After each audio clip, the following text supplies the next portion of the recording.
shadows gather and the dark skies weep, the quiet saviors of Ammon do not sleep. Defenders of Wistrum, their banner unrolled, divine champions of prophecy foretold, stewards of vestiges, ancient and bright, they stand as a shield in the gathering night. Foes of the betrayers, bound by a vow, the aurora concordant is answering now.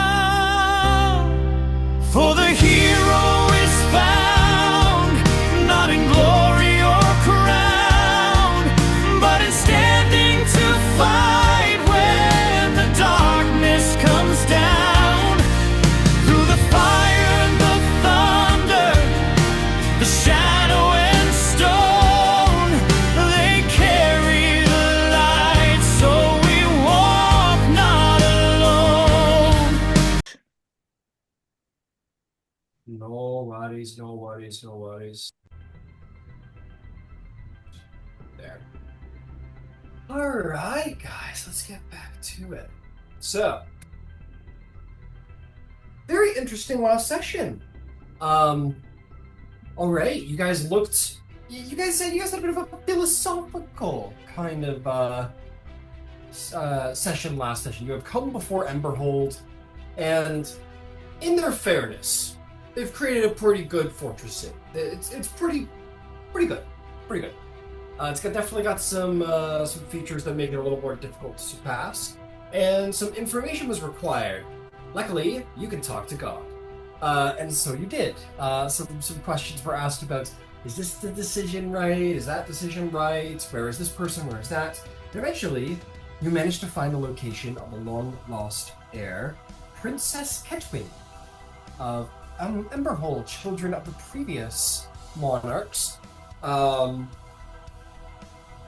You were able, she was visited in a dream by Yvain.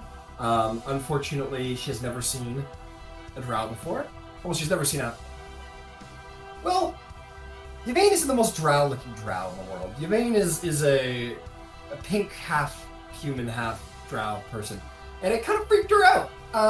And to which she was banished from the dream by the blissful, glad to say, what did I make? Brass, I believe. A massive brass, what do I call it? Great worm, Dragon? I believe. Great worm, yeah. Dragon. This dragon that has transcended time and space and fire and magic. You were able to make contact. It wasn't too easy. The dragon tried, but unfortunately, Yvain's got some security around her brain, rightfully needed. And you guys were able to eventually indeed make contact, to where you entered into the mouth of the most enormous creature you've ever seen in all of your lives, maybe ever will. Went down deep into lava, got a tan, probably, a little slight tan from all that. And did emerge to meet in person Princess Ketwin. It seems like this massive great lord Drysrinn wishes for you all to speak with her. She has been, she's clearly an educated young Duragar, an intelligent one, someone who has, certain beliefs, has the stubbornness of her people, but, I mean, is there a better mentor than a great worm that has just seen all of time on Exandria pass and, all that. But she does have one thing that is getting in the way. She pities her people. She, in fact, despises their weakness. So all of you came in, spoke to her. I spoke to her with great respect, too, to admit. That probably put you on the right footing with her, as recommended by Drysrinn. And you also brought some information to her that she did not have. Information about, I believe it was the mind control her parents had suffered under the hands of this extra-dimensional tyrant that they had faced. And certain things are being brought to light that neither she nor Théodrin had knowledge of. That may be just the chink in the armor you need to kind of convince her to join your cause. But you guys have very much sort of initiated a hero's journey for this young heir to the throne of the Duergar people. And that is where we are now. So we will say, for the sake of things, that your party has taken a sort of quote unquote intermission in talking with the princess. Maybe you're having a little of this like sort of uh, this meat from this like massive creature that was retrieved the day before.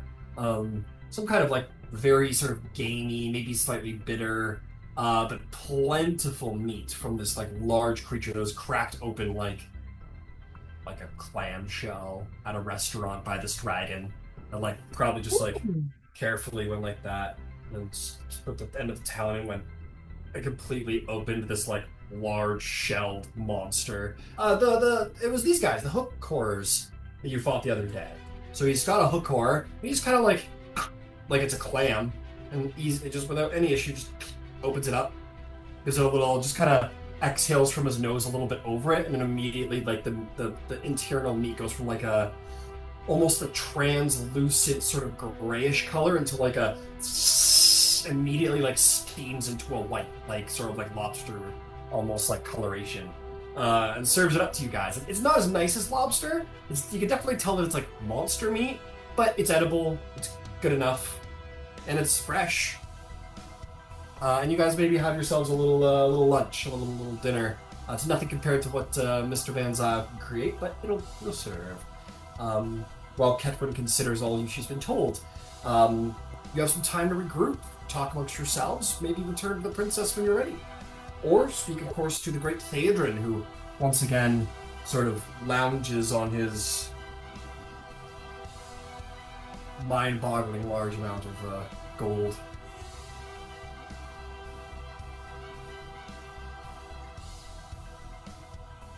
I mean, at some point, Yvain's going to go talk to Théodrin because she can't help herself. But if That's fair. anyone wanted to go do something else, that's perfectly fine. Perfectly fair. You approach.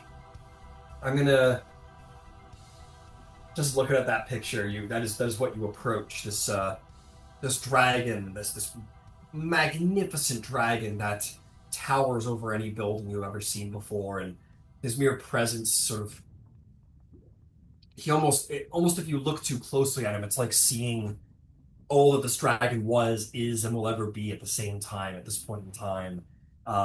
Is a little difficult to comprehend, especially to look him in the eye. But nonetheless, he does not make any sort of intent upon a dangerous aura to you, but sort of looks down. He barely moves his lips, and his voice will sort of echo to a volume that isn't deafening. Oracle. Shh. Thank you. Um, I should like to offer you something. Um, would you mind if I flew up so that I don't get a crick in my neck? Um, his massive head sort of slightly nods to you with permission. And she'll vamp out her dragon wings. Now, she's been trying to fly with these damn things since she first got them. And she can hover and she can go 20 feet around, which ain't fast. Uh, so I have to imagine that her clawing up to his height with her starry wings must look like a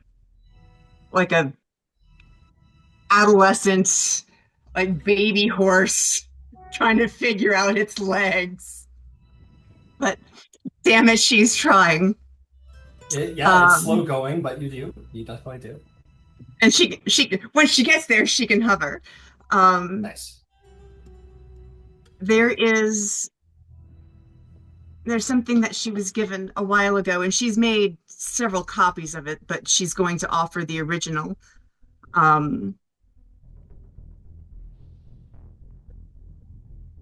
So I wanted to offer you a gift, and it seems you've quite a lot of gold, and I don't think I have anything that you haven't seen before. But I imagine it's been a moment since you've seen the likeness of the Platinum Dragon. So she'll produce the original scroll of Bahamut fighting Tiamat in the sky. Um, and she will cast enlarge on it to offer it to him. I'll allow it for the sake of this. So this sort of small thing becomes more like a, rather than like a small like book picture, it becomes something a little more like a thing you might hang on the wall. It's massive. Its head goes from like looking at you dead on to like turning sideways and kind of doing one of these, and his massive eyes is larger than your whole body. But interestingly enough, you see the sort of like slit in the eye turn like circular, and then you can almost kind of like see inside the eye. It's sort of almost becoming telescopic within the eye itself, and you see it like tremendously dilates. As being a dragon, they have almost eagle-like eyes. So despite his tremendous size and the fact that you're what would be to us an ant, it'd be like reading something an ant was presenting. Nonetheless, his eye sort of seems to telescopically, like an eagle, zooms in, and he's able to get a good look at it. Neither I or Naveen would have considered that. She just thinks he won't even be able to see this thing. She didn't even think of that. Yeah, you kind of, it's cool because you kind of see, almost are able to see past the like membrane of the eye where there's like fire inside the eye itself. And you can see like the internal biological sort of, like almost like looking through a vague keyhole, if you will, and are able to see the kind of internal biology sort of extending to zoom in. Probably very interesting to see. There was a sort of a sort of like happy sort of chuff from the dragon, which is like a hair waving steam. And he will actually say this into your mind because he doesn't want to blow you away by speaking too closely. He says, "I remember this battle. I was very young at the time. This was, well, there was a continent between the four that currently exist, but no more in the wake of such a battle. It was world-rending.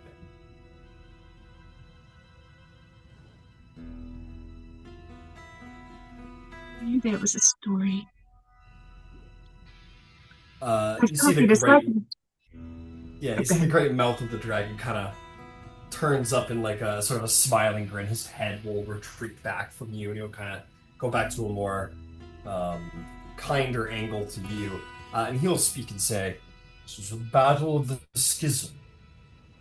I don't know who made this, but it must have been one of the originator elves.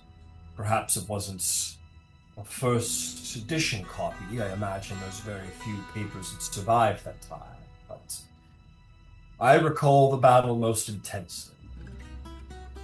I lost many brothers that day, but the battle was won, such that the world could survive, and that is a price."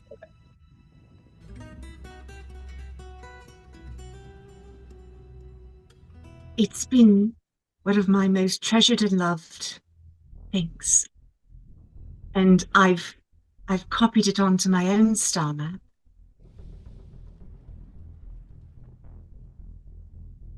But I just feel very moved that you should have it. Hmm. A great kindness. However, it is quite small, and I am quite large. It would bring me joy to know that someone who respects it for what it is keeps it. It should be yours. Keep it with you. I have my memory to remind me of such times. And he kind of almost like looks past you, and considering the breadth of magic you possess, you can almost feel as if, like, you dare not make a true guess at it, but it's almost as if he's like looking past you to something you cannot see. He might be looking into memory, but for all you know, he might be looking into time itself and recalling. And then kind of looks back at you. Smiling once again, says, "Take heart. These troubles you face, the dangers the world now faces, they will pass. And they are not such dangers that the world has seen before. You will prevail."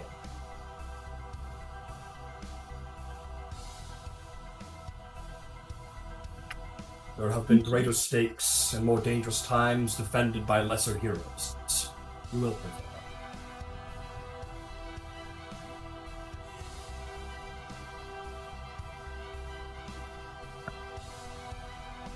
Is it if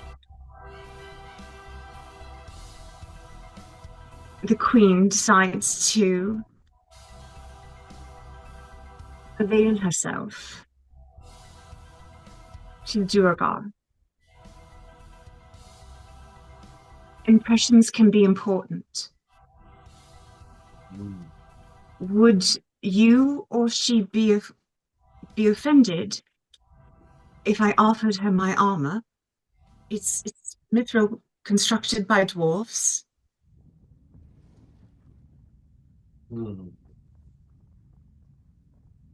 I could not see why. No, I could not see why. I'm sure she would take it as a fine gift.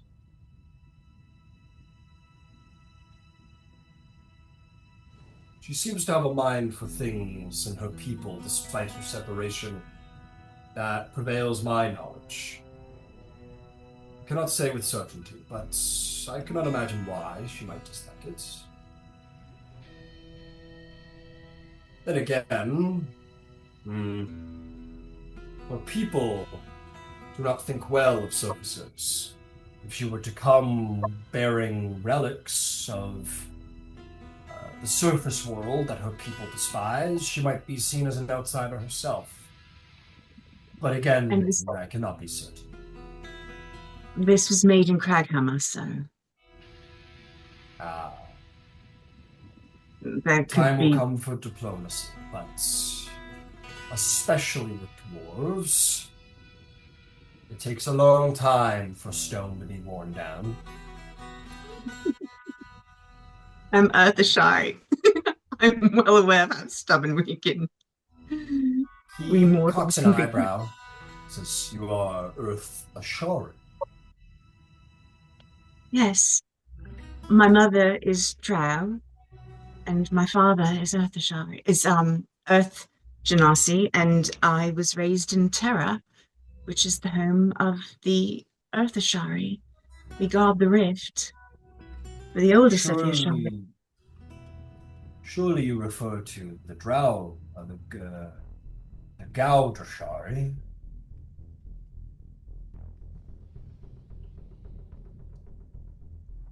Or perhaps their name has changed over generations. You'll have to excuse me. I have intentionally isolated myself for many centuries. I do not know of this terror you speak of, and I am surprised, pleasantly surprised, to hear that Drow now travel the surfaces and are not entirely dominated by the spider. Not entirely, no. She's still quite a hold on them, though.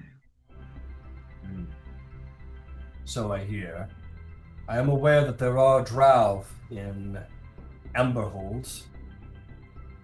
I believe they are envoys from a faraway city of their own, their capital, making alliances and such. But it's good to hear that there are Drow mingling with surfacer society these days. There's a great deal of getting used to for the group. there's a city called Livengorn in the far north. And there's an enclave of drow there who are devoted to Sevenine. Lyram going to survive the collab. It's good to hear. Yes. Hmm. You've been underground since the calamity. Yes. Yes. There comes a time, I'm sure not something you all might need to worry of, but there comes a time when one's power becomes too great. When to aid and guide the world can be nothing but tyranny. If I were to come to your surface and render guidance, how could some people not justifiably look upon me as some kind of avatar of Bahamut, or a god, or a demigod, follow my word to the letter without any use of their own wisdom? Perhaps that might be a good lesson for you all in time, but, well, eventually a father needs to let their children learn to run with their own wisdom in hand. So, here I rest. Here I stand, dealing with threats that don't need to be spoken of on the surface.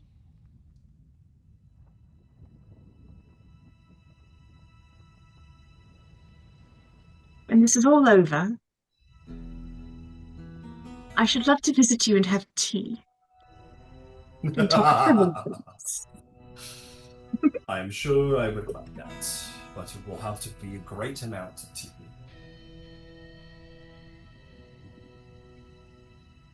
You are indeed most pleasant. So long as, well, depending on how things play out, I'm sure I would be amenable to such a good.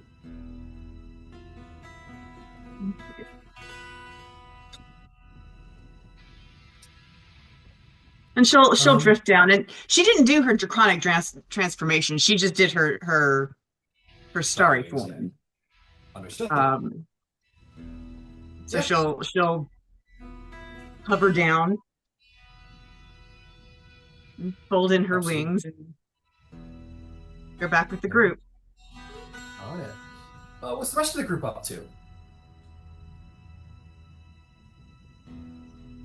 I have something complicated because I'm complicated. That's fair. That's fair. Not bad about you. Go for it. I want to start by grabbing something not particularly valuable of here. Sure. Yeah, you find like a stone. You know what? You're deep enough in the earth. You're like looking around. You kind of find like a cool chunk of obsidian laying on the ground. That'll do. At which point I'll kind of nod at Drysrinn and Kiro because Yvain's doing Yvain-y stuff. And then I'll pop into my ring. All right, into your ring you go. In my ring, I'm going to get two things started cooking. One is sort of an appetizery thing, and that's just some asparagus spears wrapped in bacon. Cool. Very cool. And some gingerbread men, but gingerbread men in the various shapes of the people who are here. Okay. And once that is in and started, I'm gonna cast contact other plane to speak with my patron. All right. Indeed. You do so. We shall say the ring, the dome of your ring, almost begins to like sail away from the hot flame and through darkness and light and so forth, and you find yourself kind of not wherever Estrix is, but certainly sort of within his power. And you feel sort of a closeness to him, and you kind of hear him kind of project through the ceiling at this point, coming in as an echo at first, and then sort of Ember. Glad to see it works. Good, my boy. How are you? I am well, and I bring strange and interesting tidings. I do like strange and interesting. What have you gotten yourself up to these days? I find myself in the depths of the earth in a place suffused with fire and flame, in the presence of one of the greatest elemental powers I have ever been privileged to be before. Truly. How magnificent. What is A it that you've encountered? a grand brass dragon, at least as old as the Calamity. Aye. His Ancient name is dragons. Theodrin. Theater. Thanks. We're gonna give a little roll to our good friend. Theater. Theater. I've heard this name before. Yes. My people have always kept close tabs on the more talented dragons. I recognize the name. He's alive. If I'm not Indeed. mistaken, it was projected that, or it was considered to be that he died sometime during the calamity. Well, that was considerably overly exaggerated. Apparently so. My. But I find myself within his domicile, I see. and Ember will set the piece of obsidian uh, on the small uh, work table that sits next to the stone hearth, and that is a piece from the ground within his lair. In the event that you might want to speak with him for whatever reason. Interesting. He's kind of considering the possibilities.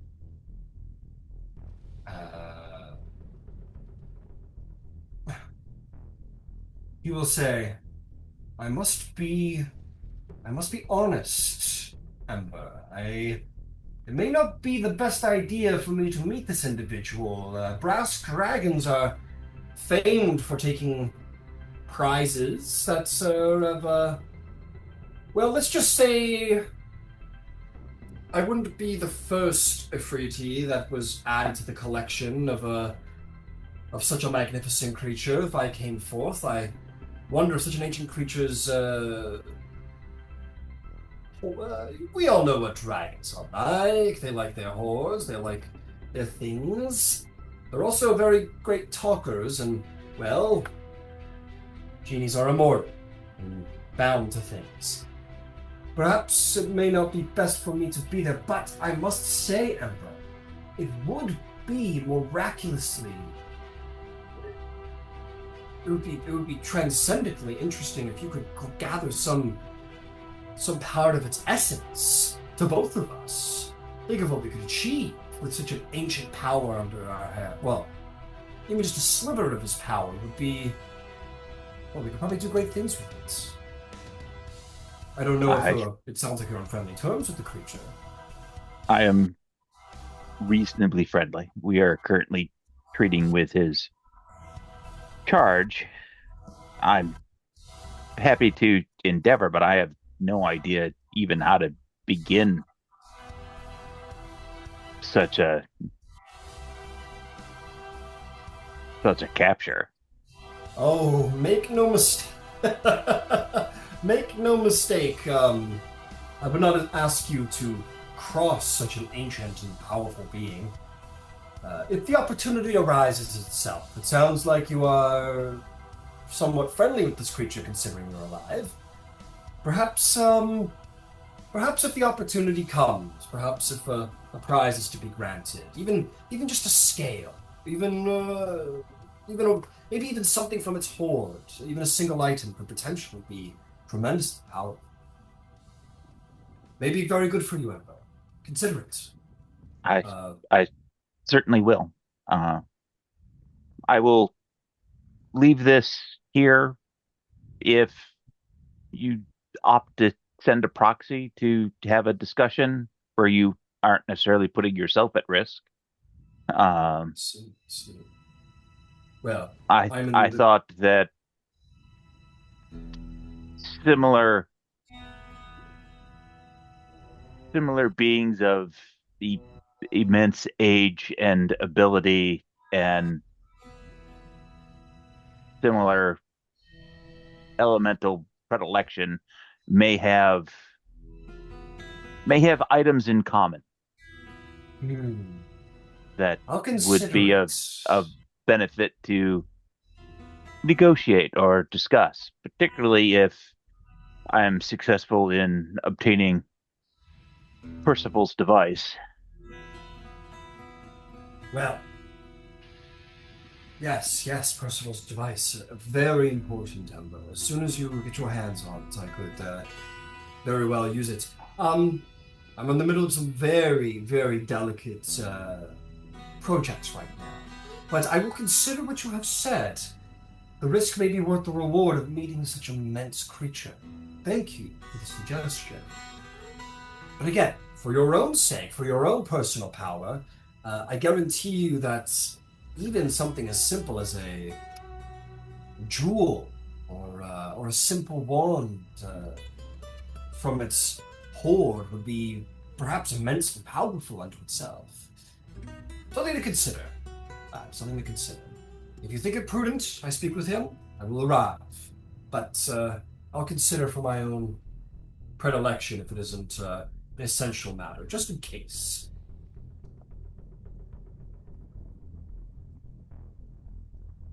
Um, this spell does allow you to ask me some questions. Did you want to ask me any questions?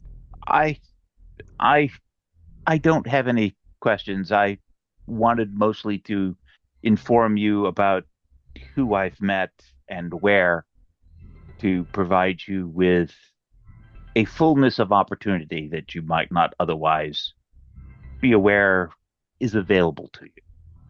Well, you're a most dutiful lad. Whether I arrive now or later, this will be a very valuable finding. Thank you for telling me.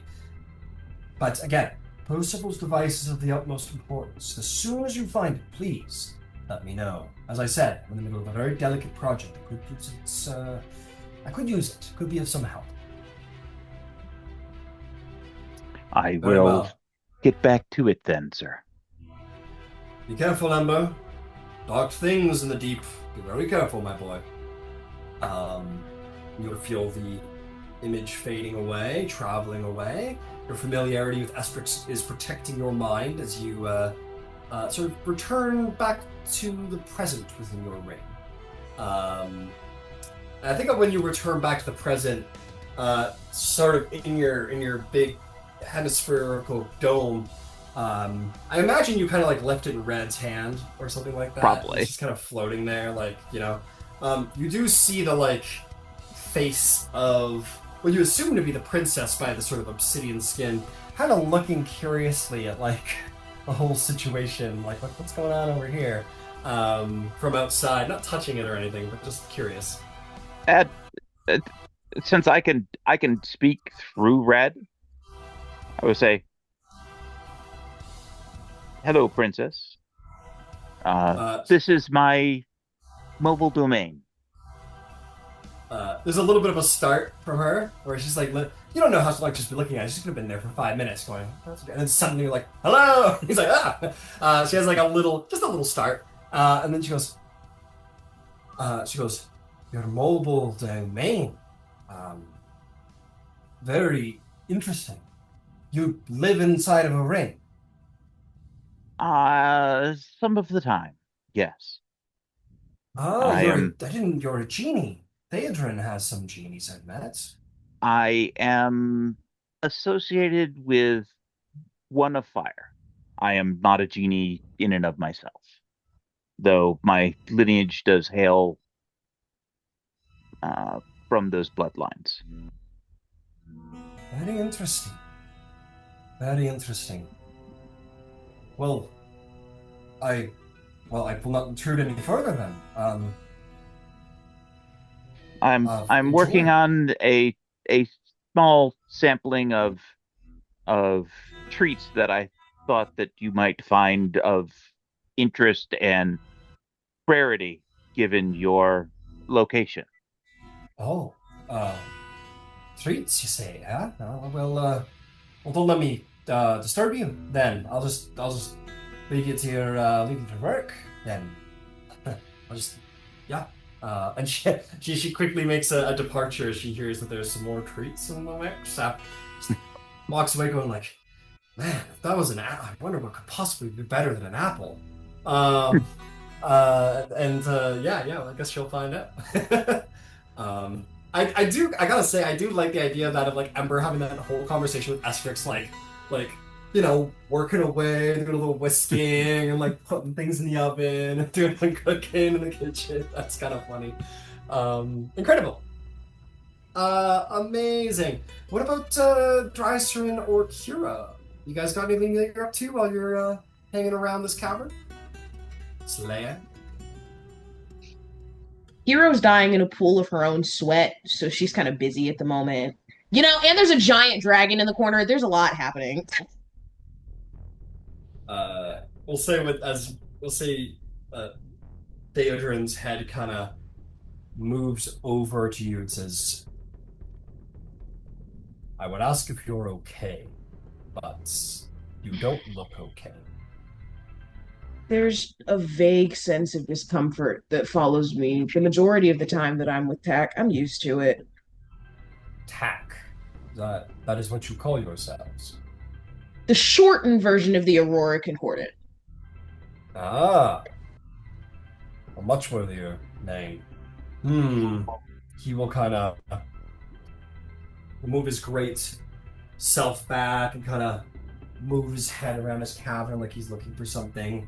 And then you see he goes, you see his massive, like tavern-sized hand move over to this huge pile of gold and kind of ding, ding, ding, sift away a couple of piles of gold. And then the tip of his claw, he pulls out a single gem no bigger than your palm. So imagine you leaning down and picking up basically a grain of dirt off the sidewalk. So just the perception required to find such a thing is immense. And then kind of brings it over, and he kind of moves it over your head. Then his claws just kind of crack it, and it shatters over you, and it basically creates a 20-foot radius dome of Arctic cold, over you. It starts localized snowing above you. I think she tries to keep her composure because, this is the most official animal that she has ever met, being that she has ever met, will ever meet in her entire life. But also, oh God.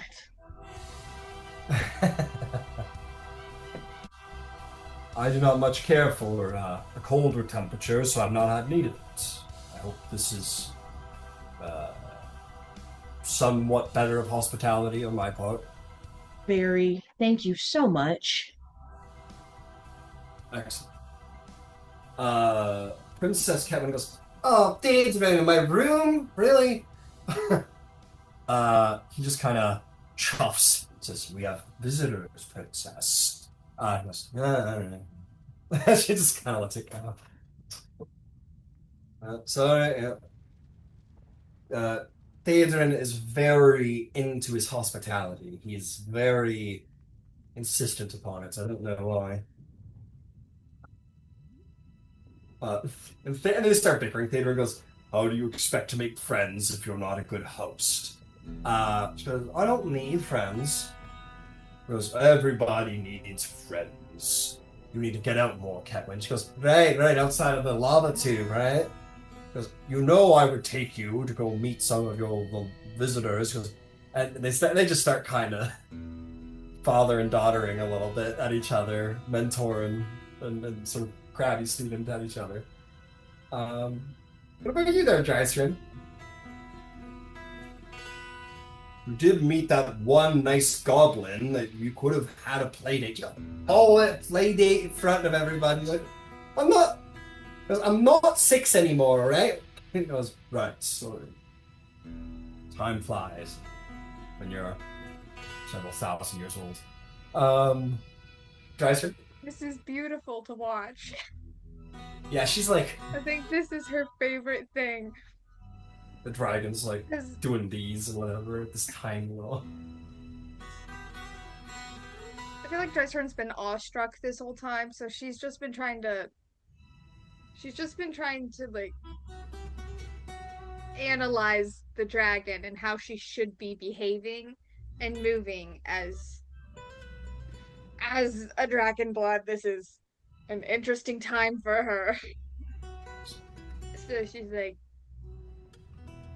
I'll Just say if Adrian staring. eventually confronts it and says, he says, "You must remember to breathe, Dragonborn. yes. Tell me, Yeah. are you or ever have you been a servant of Tiamat?"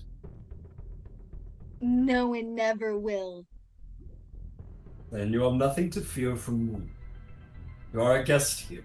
Do not feel awkward.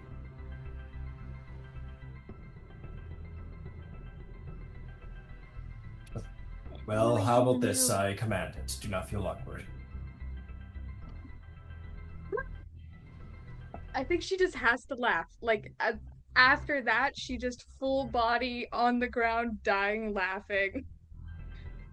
Like, that kills her. He kind of like chuffs to himself, sort of kind of like laughing at his own humor. And kind of almost like looks at Ketwin as if to say like, "See, I'm funny." She rolls her eyes.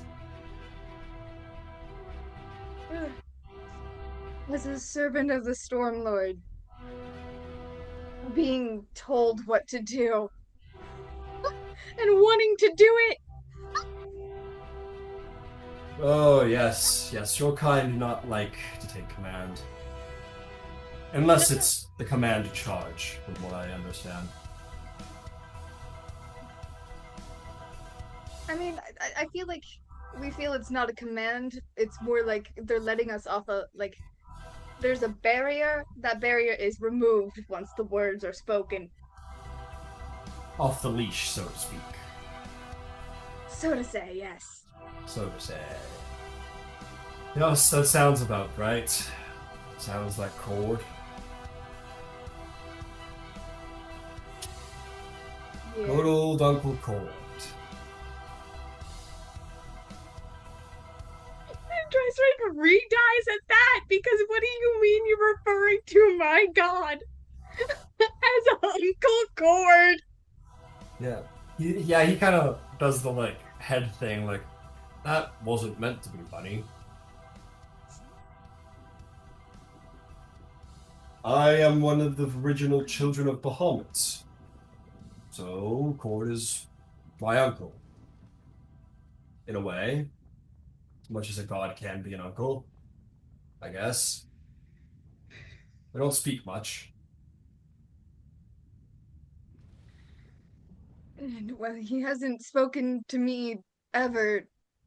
A lot of actions, in-world punishments, but, yeah, so.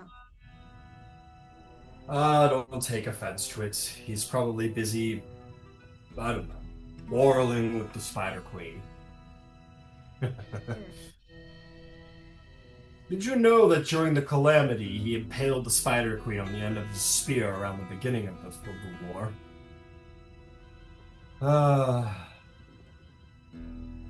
They made some really good art about it, too. I added one to my whole. One's around here somewhere. And he kind of starts worming around looking for, like, this picture. Goes, I hear it. Oh. He kind of picks it up and immediately whatever painting was there, like falls off like dust or dirt. Well, forgot to recopy that one. Maybe a couple hundred years late on that. Either way, he throws it over his shoulder, the rest of the frame. He goes, it was still quite the quite the story to hear. I would love to hear it. Oh boy, I'm not a very good storyteller, but I shall try. It happened in Gussar. I hope it's still called that. But anyway, it happened in Gussar. The Spider Queen was up to her tricks, and the Storm Lord knew her to be a great threat, a deceiver and such, and took the opportunity when she had revealed herself to battle her. As you can imagine, a god of deceits and, well, all of her ilk does not do fair in true honorable battle. She tried to spin her webs, but it did not take much. My lord and uncle Kor drew back the storm spear and hurled it at her in a mighty blow that struck her so hard that it sent her reeling against the Stormcrest Mountains. The blow defeated her and pinned her there, and she was stuck, defeated. And for the rest of the calamity, her influence was only minuscule. A fact that was worked hard to be hidden away from her followers. Naturally, the god of deception would hide the truth of her defeat to the best of her ability, and did so very well. Her zealots continued to battle hard, but her influence, indeed, was minuscule after being struck by my uncle. Cord was magnificent. But don't tell the gods I said this. But I think it should have been the Dawnfather who was the god of war. The Dawnfather. You should have seen what he did to Tharizdun. He turned him into, might as well turn him into a puddle of tentacles and teeth, and then dragged him halfway across Quasar and threw a mountain on top of him. Now that was a battle to hear of. Your father, your god, he is so brutally efficient. The Dawnfather, he's an artist. I'm sorry, you probably shouldn't speak poorly of your god. I speak probably too familiarly.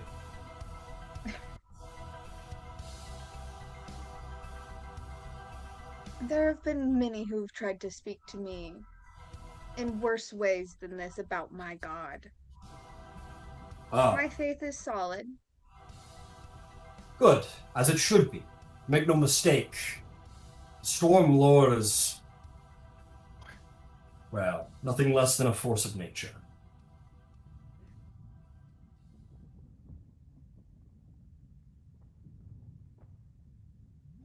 I am going to go back to staring and awing at everything, but have a great day. Yeah. You too. And just like, to him, he's doing this. Right? He's like, you're basically standing in the same room, and he just goes, okay, we're done, right? Okay, right. But for you, his whole head, like, cranes and moves and turns, like, in a matter of seconds, like, the length of Western, to the other side of the cow.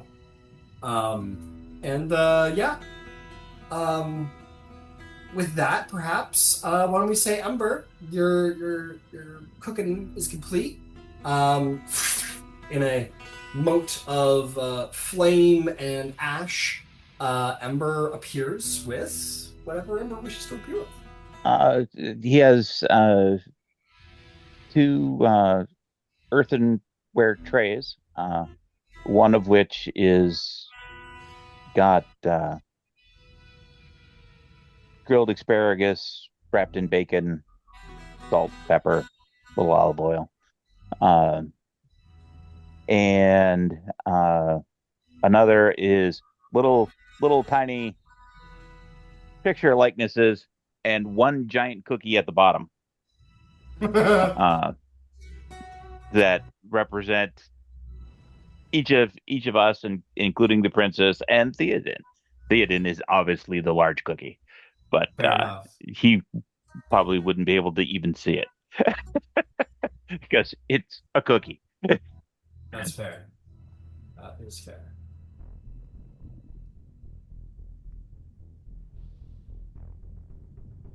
Yeah, you can distribute out the cookies. Um, Ketwin looks at it with like suspicion. What is this?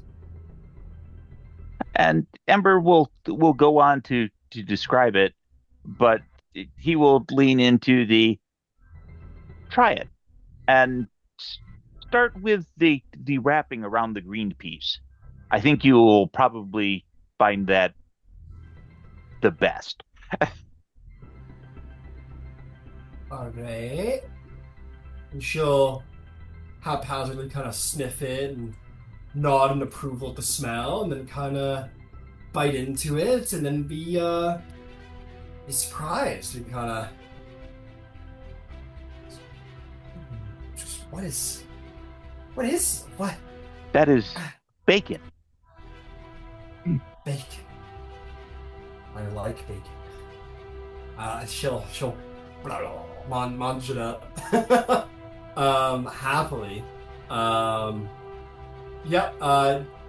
Theodrin looks at it. He goes, "Thank you," and he'll kind of take the very tip of his like. I don't think this would be a wildly incorrect size comparison here.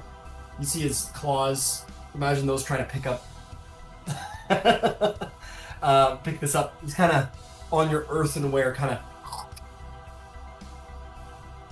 like trying to pick something up when you got nails that are too long. Kind of. He goes, I have unseen servant. We'll make his life easier. And got it. we'll just bring it up. Yep, and it floats and goes, it floats up and he just kind of incidental, not necessarily knowing what spells it play. Oh, he's got true sight. He knows exactly what spells it play. He'll kind of carefully slurp up the bacon wrap, and he'll kind of hum and go, "I have not tasted that in about a millennia." Bacon. Yum. There's no chewing that happens, not even a little bit. But yeah, Catwoman will look at you and say, yeah, is there anything else? Oh, yes. And he will hand her the princess cookie. This is the princess cookie. Oh, well, it must be for me then. Yes. Take it. She'll accept it and look at it and goes, "Cookie, you say?" Daedrin says, "You know what a cookie is." He goes, "I don't, do I?" He goes, "I taught it to you, when was that? Wasn't that when I was like 8? He goes, "Yes. Right." It's very clear he has a very distorted view of time. He goes, "Sorry. Just great cookie. It's okay. All right. I'm just gonna." And she just takes a bite of it. And she just kind of sighs. the sort of like, oh, she does like one of those. Is what? How in the nine hells did you make something like this? What is it? What could possibly be in this to make this taste like this? It doesn't make any sense. At which point he will go into briefly the ingredient stuff for gingerbread. There's no meat? No, Oh, no vegetables or meat? no.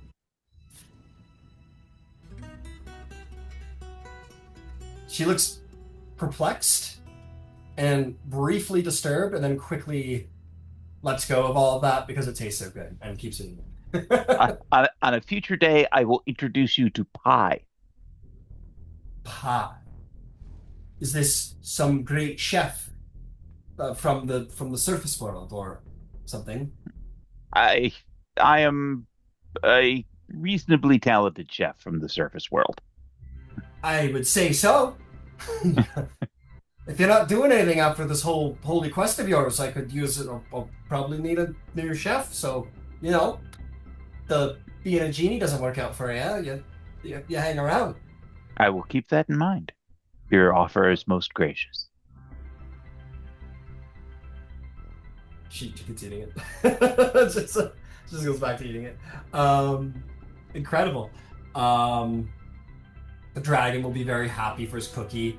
You see, kind of like with his massive like tongue in his mouth. You can see he's just kind of swishing it around in there. There's no biting it with those teeth.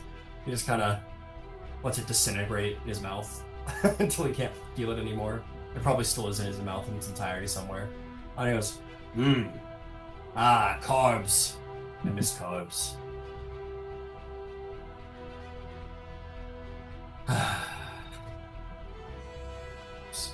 Yes, a pie would be. I mean, you're all up to very important things. And a pie would be most welcome.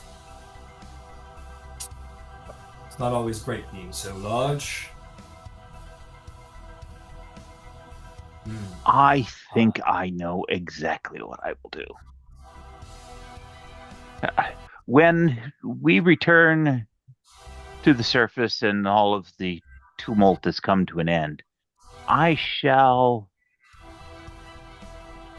engage with the people of the city of Amman.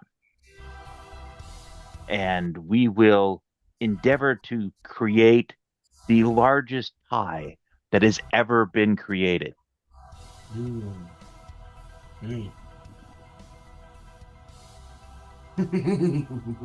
He chuckles happily at this. It's some like something inside that he's thinking about. Ketwin looks at him like completely disturbed. She goes, "What was that?" He goes, "Nothing. I just had it." That sounds like a mighty and perhaps unnecessary gift. Well, thank you. You've already come with so much, given so much.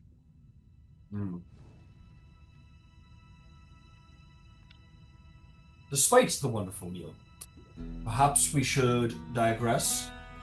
Ketwin goes, fine, very well, very well. Well, alright, she kind of sits back. So, again, on another, like, ancient throne of some lost kingdom, like, made of solid gold or something. Some tarnished gold, which was... So, you've given me a lot to think about, admittedly. I didn't know a lot about, this, whatever the name of the creature was, but the thing that had taken control of Emberhold before the adventurers got there. It's very interesting to me. But if I might perhaps turn things around a little bit, what exactly is your plan? Was your plan to come here and convince me to take up the throne and bring the doors open for us? Well, if I may be so bold, we have a two-part thing that we need to accomplish while we are here. And we seek advice and direction on how you, as the rightful sovereign, would prefer us to proceed.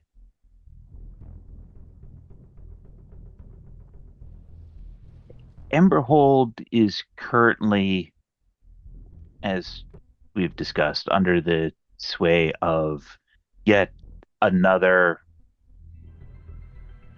dominating exterior force. Specifically, the crawler below. His champion is leveraging your people's fear and anxiety to drive them into building a prison and chains of their own forging. and they are currently bound by those. This champion of the betrayer is anathema to us. We have had an encounter with this person on multiple occasions, and they have wronged us as individuals and our people more generally. And we seek a degree of comeuppance in accordance with that. There is also a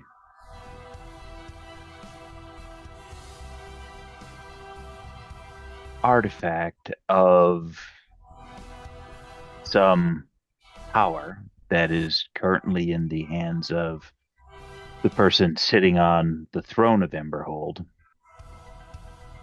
And they have been entreated to utilize that to further the betrayer's agenda. And we feel like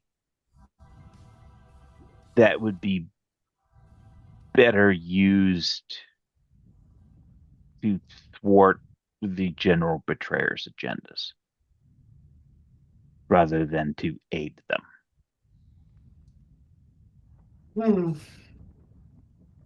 We have multiple ways that we could go about doing this, but our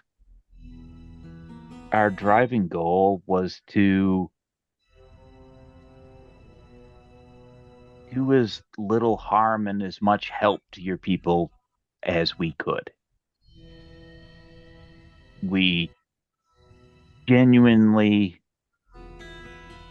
desire something positive to come out of this for them, to release them from this torment that they have put themselves into through largely exterior forces, some of which were forces from the surface world, some of which were aberrations, some of which are servants of the betrayers.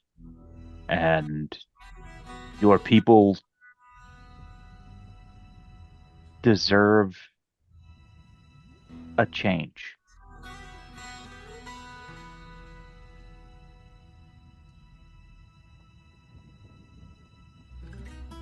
Well, I agree on many accounts, to be clear.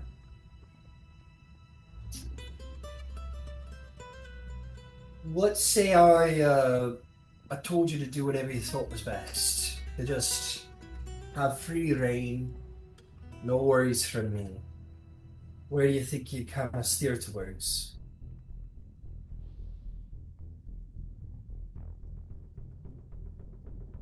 Well,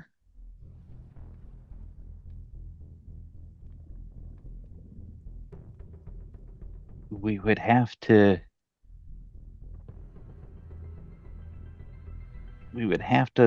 lean towards a some sort of clandestine infiltration of some kind, with the intent of reaching the deepest halls of Emberhold. But if we have to do it from the top down, that's going to put an unreasonable number of your people in harm's way. If Right. and I don't know enough about the individual who sits on your throne to know whether we could wrest that away from them without putting their well-being in jeopardy. Because I'm certain that their perspective has been twisted because that is specifically Torog's nature, is to convince people to bind themselves in their own chains, to languish in their own self-created prison. Cocks an eyebrow and says, "You seem to know an exceptionally large amount about this scrolling thing."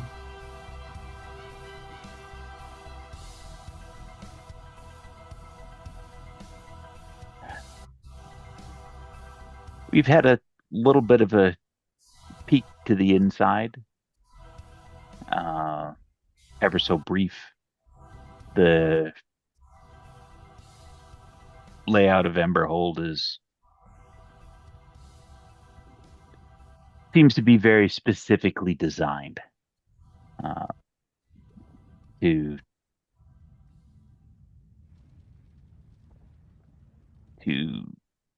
make itself difficult to get into or out of.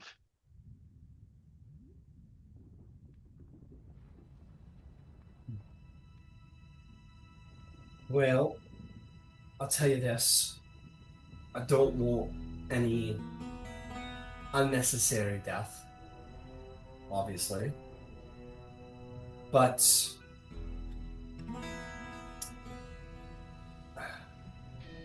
you need to get in there.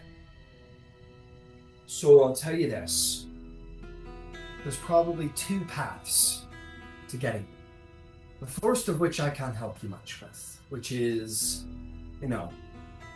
infiltration, fighting your way through, that sort of thing. I can't be of assistance there. But if that is something you want to do, or something you feel you need to do, you got my permission.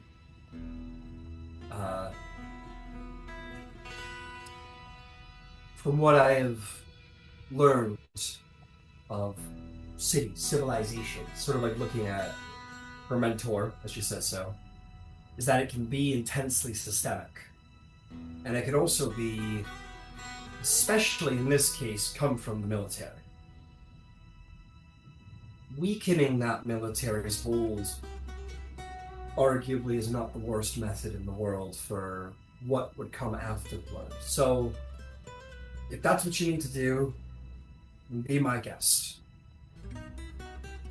But the other way that I might be able to help somewhat with, very slightly with, would be,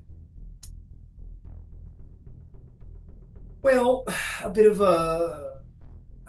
I guess it would be a sort of battle of power, politics, if you will, though it's not quite what I had in mind.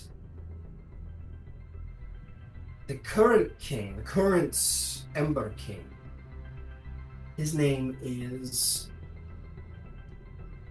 Thangrul II.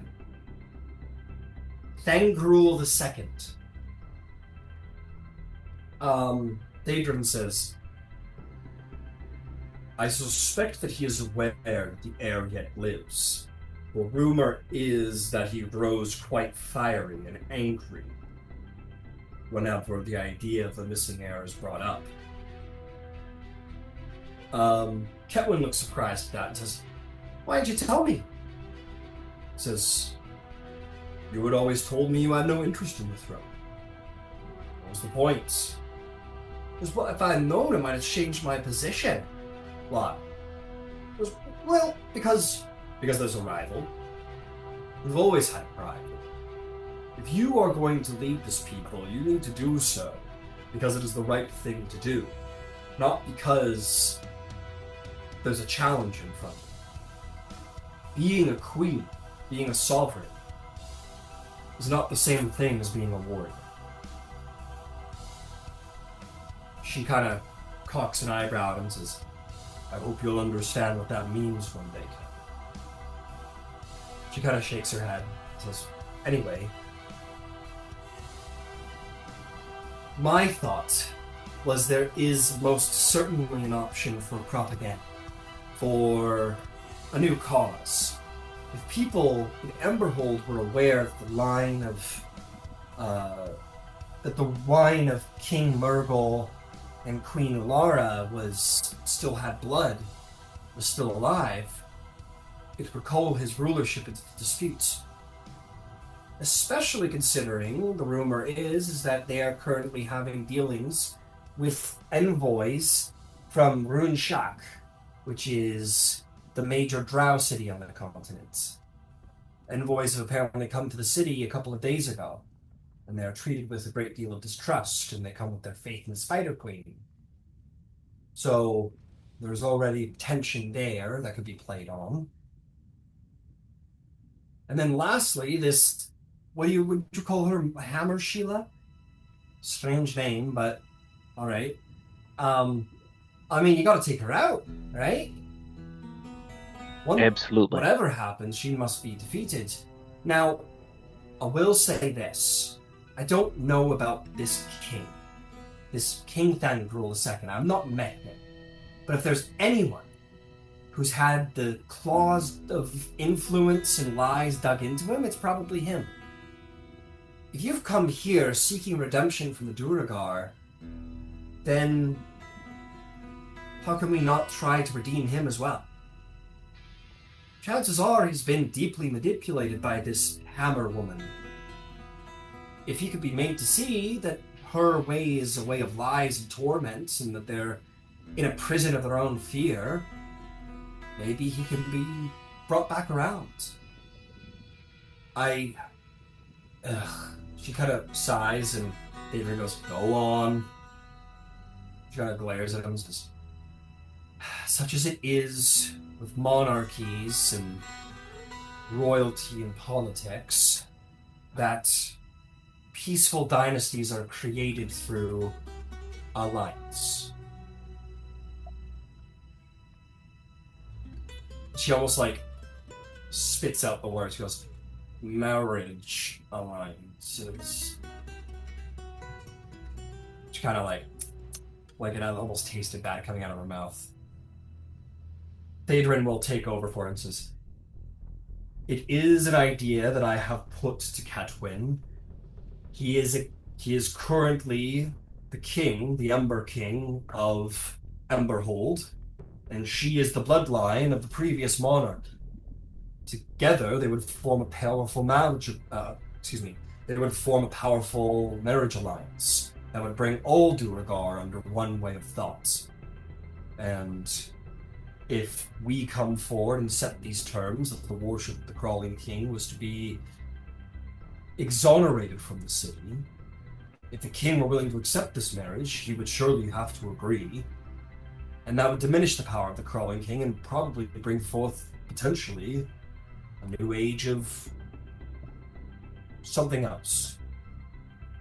Kevin says, "But that's all also probably bullshit that will never happen. That's very, very, very far-fetched. You have to somehow get an audience with the king in order to even begin to discuss this. And he already apparently gets peeved when he hears anything about me." But if regardless, people were to make the demand, then he would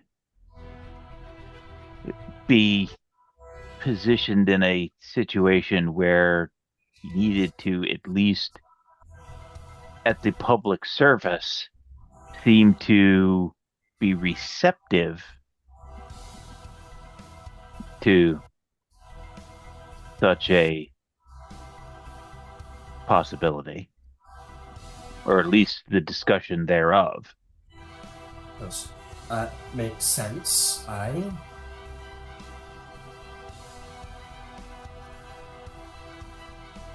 This is all strictly theory from what I've read in the books and what nonsense David's been giving to me, and it probably wouldn't work. But so you do what you think is best. But look,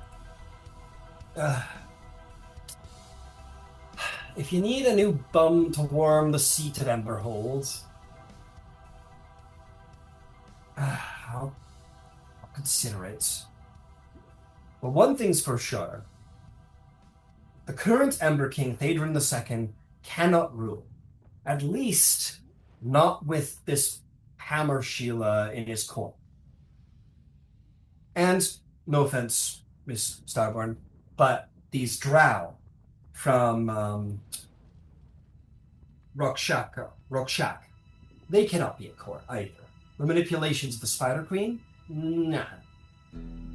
So if we can eliminate these three elements, maybe Emberhold can be set on a better path. With or without me. But if King Theodrin II can't be convinced, then I'll consider. No, if he gets, someone's got it. Maybe. No offense taken, by the way. I agree with you completely. Oh, good. Good. She kind of squints at you. She goes, just so I'll know, do all drow look like you? For curiosity's sake? I No, heard they're sneaky. It would be okay. they are. They're tall and elegant, with skin like ebony and eyes like bright red jewels. She cocks an eyebrow at you, pink with violet eyes. Okay. I'll know them when I see them then. Thank you. Well, seems you've got some options in front of you. But again, I have no idea how you would actually get a audience with the king. It'd probably be a lot easier to find some hole in their defenses and Actually, battle your way through. who is this contingent from the Drow City? She looks up at Theodrin. Theodrin says, I cannot say specifically who, only that they are there. Representatives, envoys, officially. From the Drow City of Runshak. I wonder if the Spider Queen has sent her champion.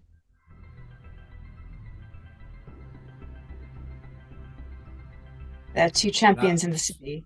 We will have to take that in mind. That would be dangerous. One champion is difficult, two is... Well, you are king. The other is an archer. An assassin. Princess Catelyn says, well then good. As we're led to believe, Emberhold is specifically been built to negate archery and long-range abilities.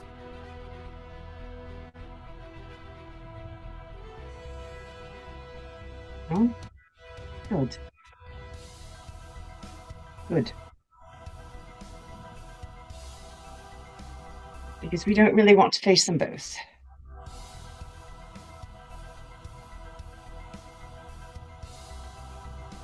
Badrin says, well, take some time, consider, think, decide. You have two possible ways of dealing with Emberhold. One, a little more straightforward than the other, but perhaps more dangerous. Kevin says, arguably more dangerous. From what you've told me about politics, it's a viper's nest. He says, indeed. I suppose trading one danger for the other. Kevin says, but either way, whatever you decide, you have my blessing. But if you decide to, you can somehow find some way to talk to the king, or if you want to go about this sort of propaganda kind of thing, kind of persuade them I'm alive and sort of bring followers to the banner and all, and disrupt his powers hold. I could be much. I'd prefer to be left informed, because I might be able to be of some assistance in that case. Either way, you've got a king on your chessboard now, I suppose.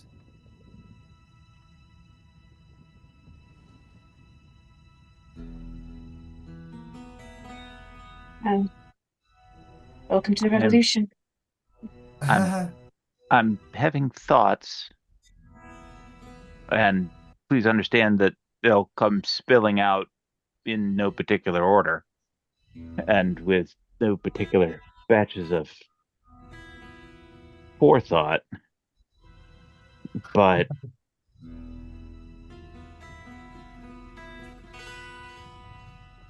I think that there is an opportunity in the intrigue space.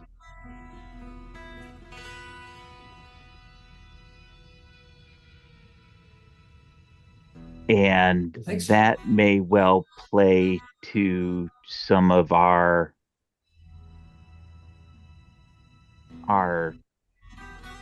core strengths.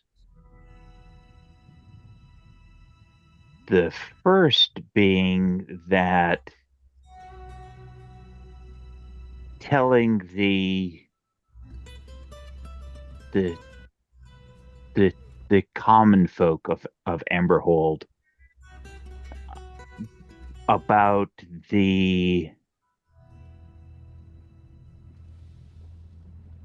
about the welcome of these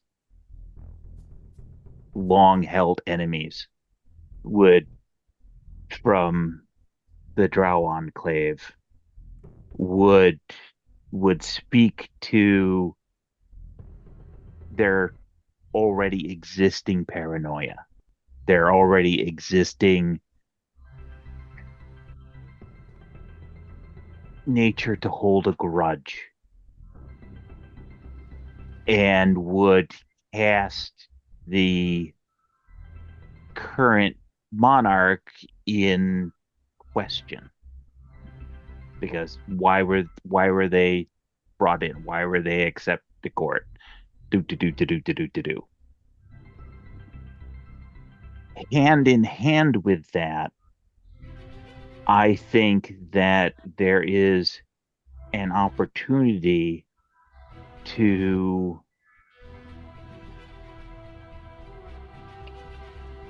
sow the seeds of myth that the heir is alive and that she will be heralded by oh 4 people from the upper world bringing glorious news that she's alive.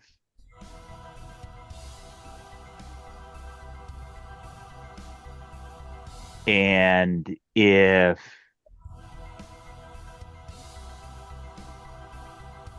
they've already said, that these people from the top world have been here and they've already created all this hubbub around that space, then we don't have a whole lot of extra to sow other than to change the direction that it's spinning.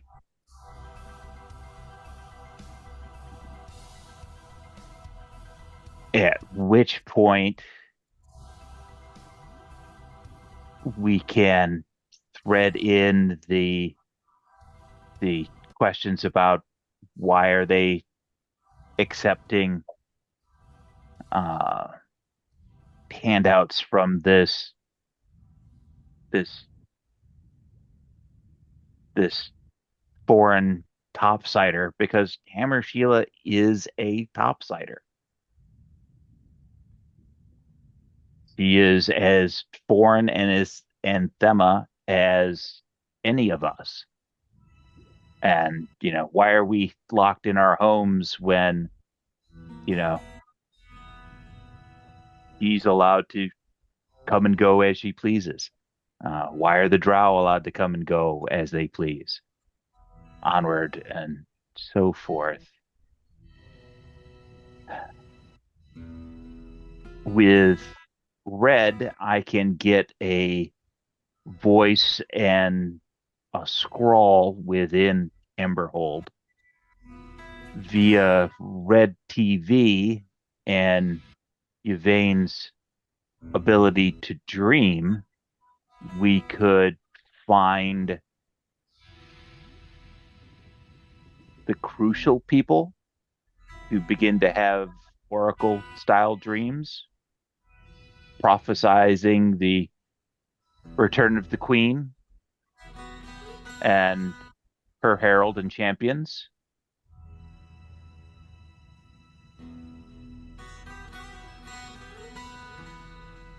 And after a little bit of that, we may be able to get that interview with the monarch and probably a showdown with whatever drow emissaries and the Crawling King's emissary, probably in the presence of the monarch. But that would leave the majority of the lay people and perhaps a majority of the military intact with minimal deaths.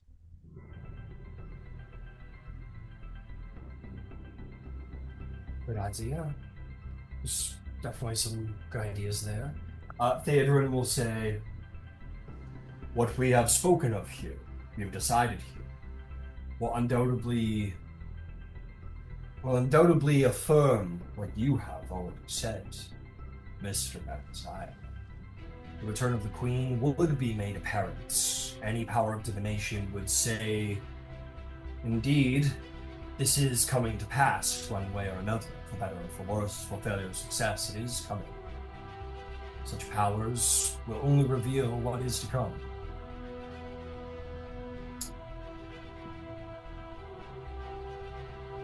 Perhaps, if I may be so bold as to suggest it, Your Grace,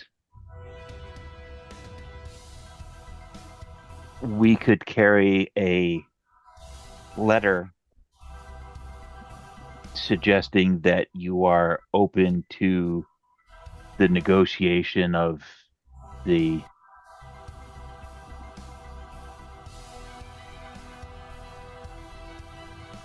marriage that you had previously discussed.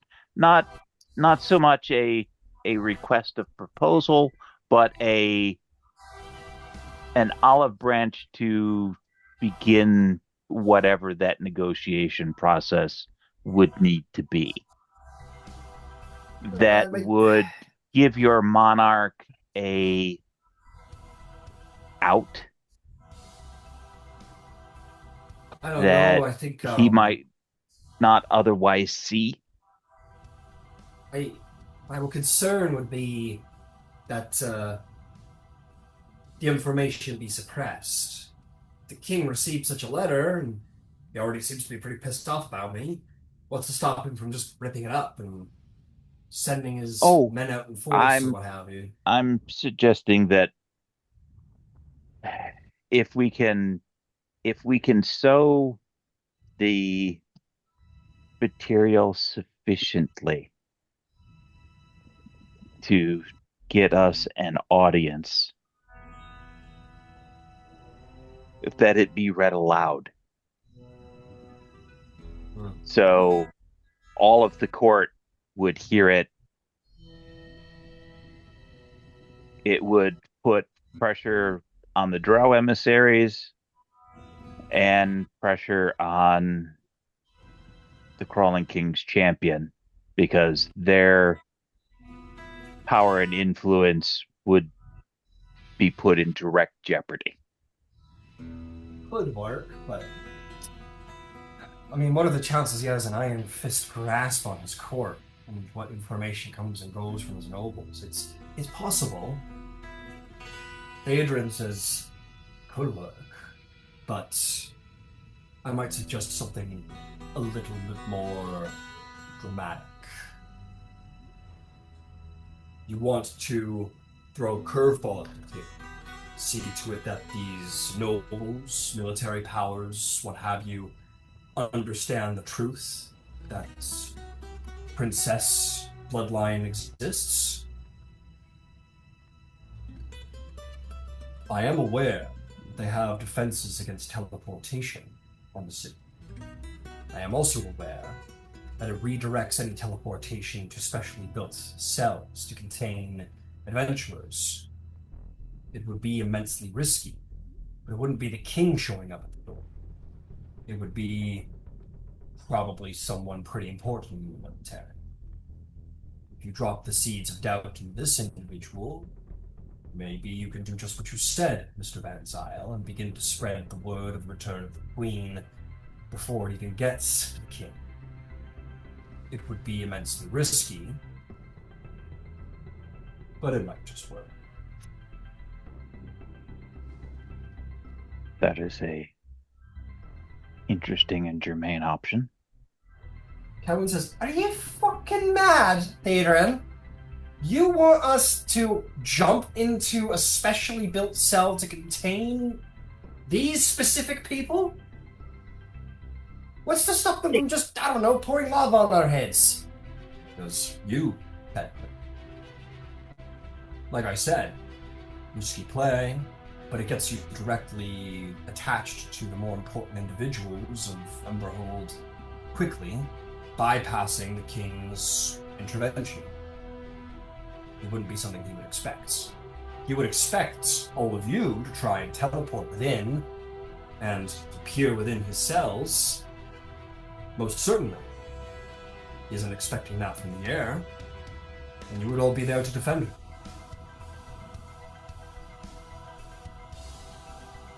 Kevin says, no fucking, that's, you're mad for that. You've lost your mind. Old age is caught up to you or something. It's That's actually insane. a really good idea. What? What do you mean? Do You you want to have... walk into their prison? And Ember will look up at Theoden and say, do you have anything of their bloodline that would be iconic and appropriately dramatic? I'll look down. You have Yep. several impressive seats. I thought perhaps there was a chance that you might have something ancient and or impressive of their line that would be irrefutable. He looks down at Ketwin. And says, "I cannot take credit for it specifically, but..." She kind of folds her arms. I goes, "Ketwin." She goes, I have my signet ring, my royal signet ring. It was left with me when I was being from the city when I was young. I still have it.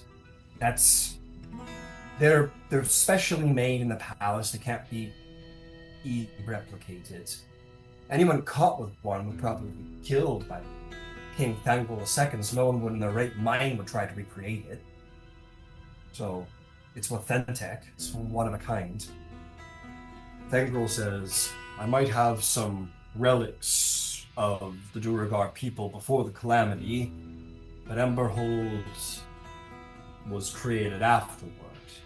I don't know if I would have anything to aid Ketwin's authentication, but she has two things much better than anything my horde could supply.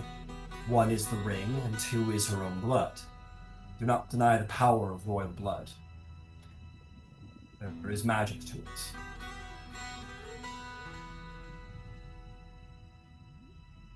I like this plan. It's appropriately dramatic. Kevin's like, "I was drums." Goes, she points at Theodore and goes, "You are immortal. You don't have any sense of danger. You." She kind of goes, and goes, "I know it will be dangerous. Did you think taking this throne would be a walk in the park? You're immortal! You're a great worm dragon! I kinda did in fact think it would be a cakewalk."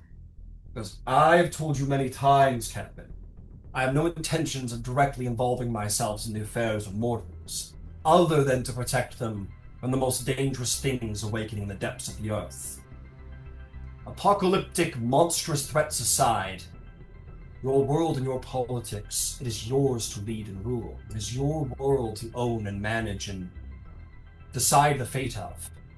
If some ancient dragon comes around, stomps around, tells you all the way things are, how do you expect your civilizations to grow in any which way? Kevin kind of so it starts grumbling to herself in Undercommon.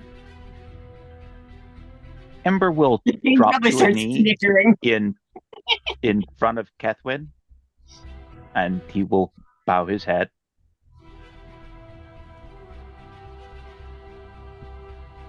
You have my life and my power. None shall harm you on pain of my death. Oh, don't say that. I don't even know if I want to be queen. I don't even know if I'd be a good queen. I could be a shite queen. You wouldn't don't- let Drow and Hammer Sheila into your court. That would already make you a better queen than he is a king. Yeah. Well, it's not fair when the current king sets the bar so damn low. Hey. A hamster could do a better job. You have a hamster in your pocket. No, I've heard of them though. They're voracious meat-eating creatures from the surface, aren't they? No, they're small and kind of fluffy. I heard that they eat toes. No. Kinda, you look at Thader and he's kind of like... There's like the slightest Oh, shock to Thader. we speak of space hamsters. Those are quite different. What's Space hamsters. Space hamsters? What is this? Thader goes, this is lore. It is too dark and too deep, I think, for this conversation. It opens up a can of worms I don't think we want to go down right now. Very true, wise one.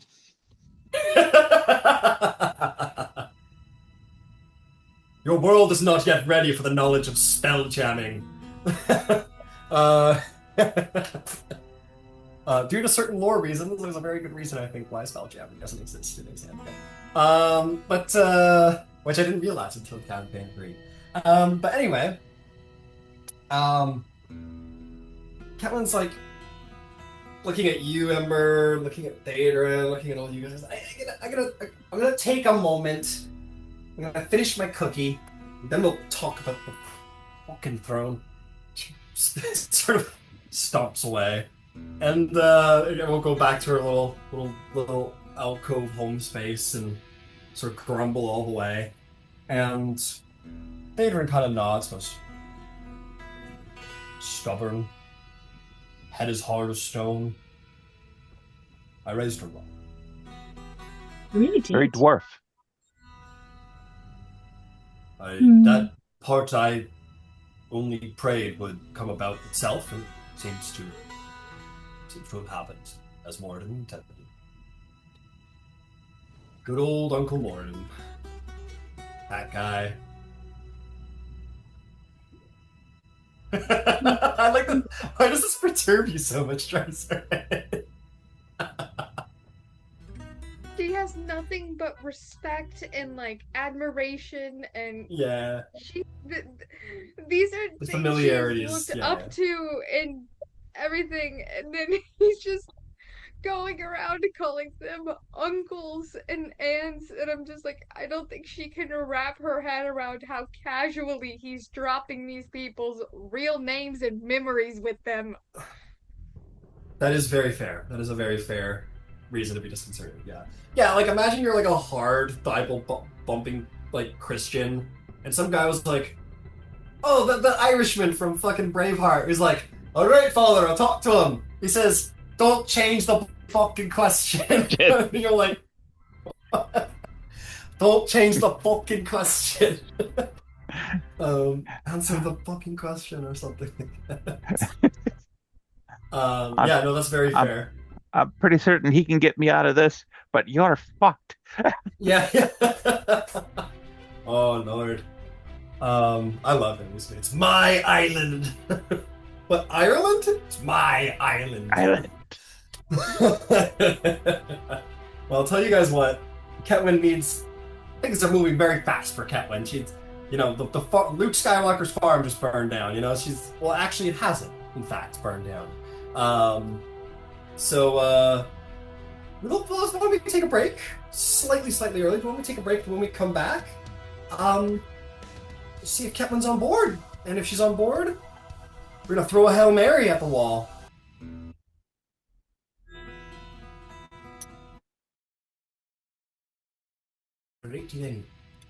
I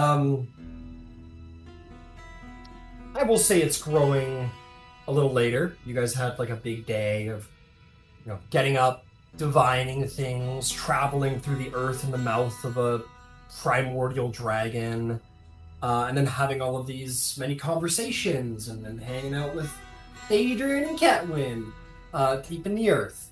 I will say that, maybe it's a little early, but fuck it. What, you can sleep in once in a while on your fucking adventure? Congratulations. Great.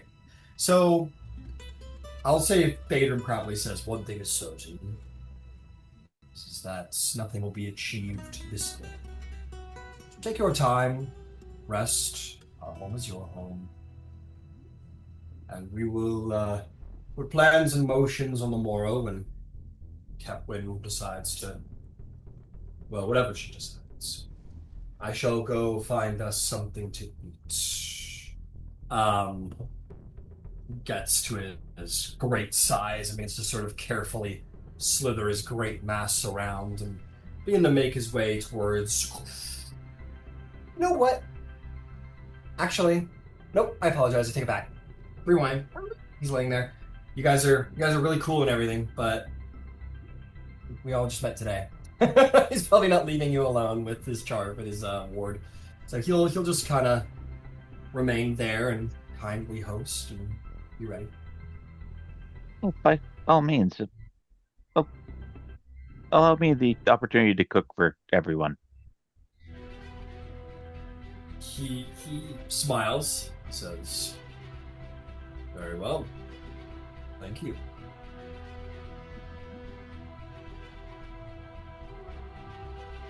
Yvain will look at Ketwin and in Draconic say, "Well, do you want to practice language lessons?" Which language was that? Draconic.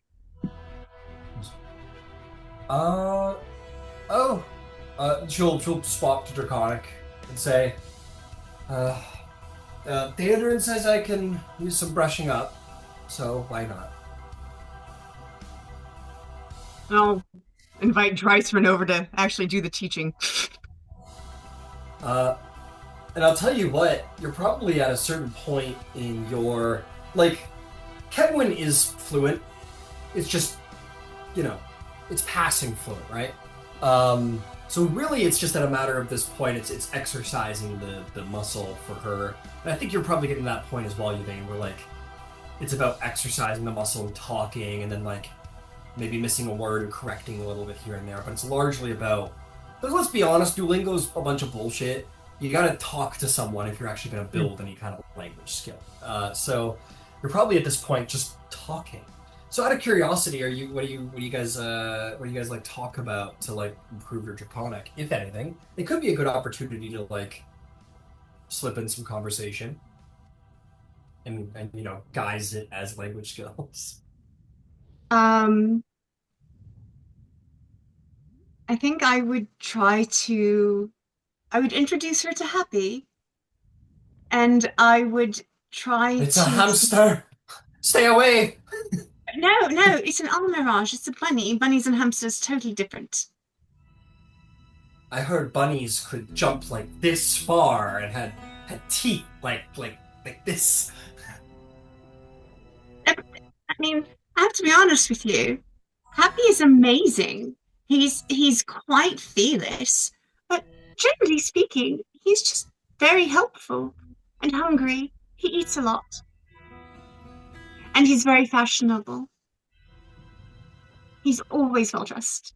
Happy's like very much posed like some Marvel sculpture hero. He's like as he's getting blown up by the man, he's like, oh, yeah. He kind of hops over to Ketwin, kind of, strikes a heroic pose. Ketwin kind of, not fearfully, but like, cautiously leans over and says, "Is it true you can only be defeated by radiant powers from a holy crusader?" Happy kind of looks at you guys back. He goes, he nods at that. Okay, Will, don't eat my toes in the night or something. Happy just kind of.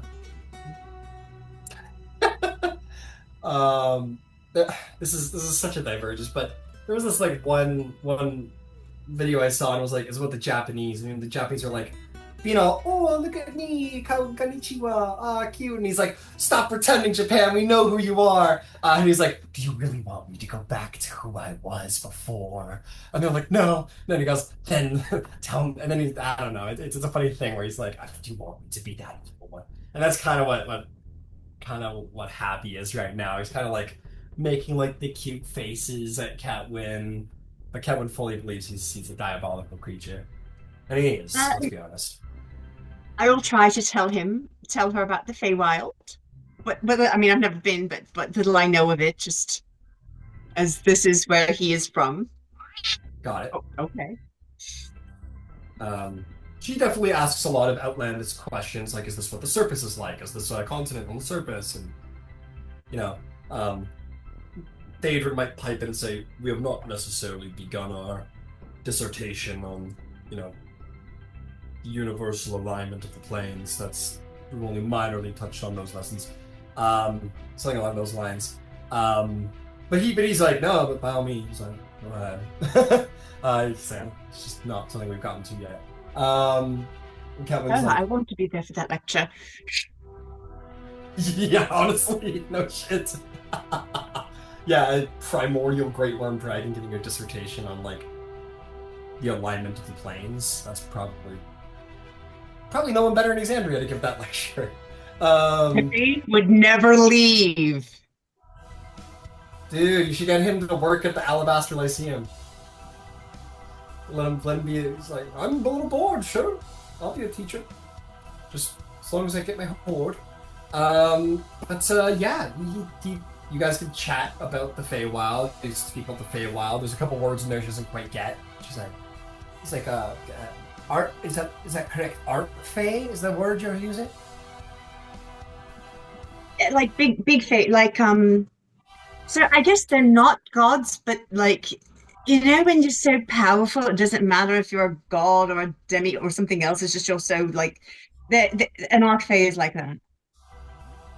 Like technically they're not gods, but as a human, as just a mortal, I can't tell the difference. Yeah. You're like, have you ever known anything that's been so powerful? And then Drysrinn and Ketwin at the same time point over their shoulder at the primordial dragon in question. Like that? Yeah, pretty much. Happy gives a nod. Absolutely. She was very interesting. I've only ever met one though. You met one of these archfey. Yes, but only once, and I disturbed his respite, and he was quite annoyed with me, and so he sent me packing. And she will look at Theodore and goes, "How did you do that anyway?" Generally, I'm pretty good in a dream. The only other individual who has ever been able to you didn't even cast a spell, and then how did you do that? I exist on multiple planes of existence at one, including the ethereal, which is where dreams take place. So is that like a dragon thing, like all dragons, or is that a you thing? Kevin goes, oh, here we go. And Theodrin goes, dragons can die of old age. age. Dragons can become ancient, and they are ancient for a very long time, but they can die indeed of old age. But there are some of us who have unlocked enough arcane power, enough skill, who have enough favor, who have been given the correct understandings by our father Bahamut. It's complicated, metaphysical, deeply magical, elemental, all of these things all at once, in which case we are able to ascend to an immortal state known as Great Worm. And when we become Great Worm, we transcend time and space and even the planes in some sense. So I, as I am here being witnessed before you, appear to you as I am in this time because you can only perceive time in one place at a time, whereas I can perceive myself through all time. I am aware of myself as I was when I was a wormling. I can perceive myself as I will be when I die. I am aware of my future and my past entirely, perfectly so. I also personally exist, again, on multiple planes of existence. In my case, the elemental plane of fire, the ethereal plane, Feywild, Shadowfell, many planes all at the same time, even at Bahamut's side, which is why I can converse with him and know his will whenever I wish.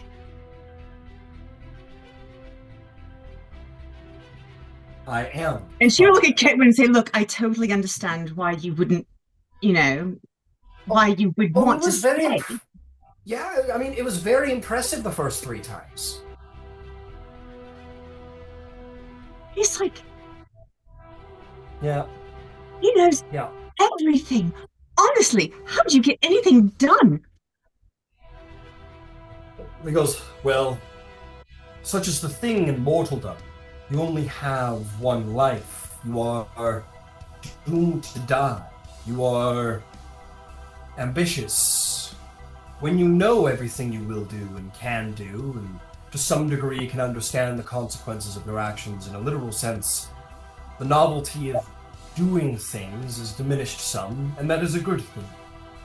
It is my philosophy that while I do like to take students, and I do like to take wards, and people help guide them, I do not try and influence the fate of mortaldom, for it would be unfair to mortaldom.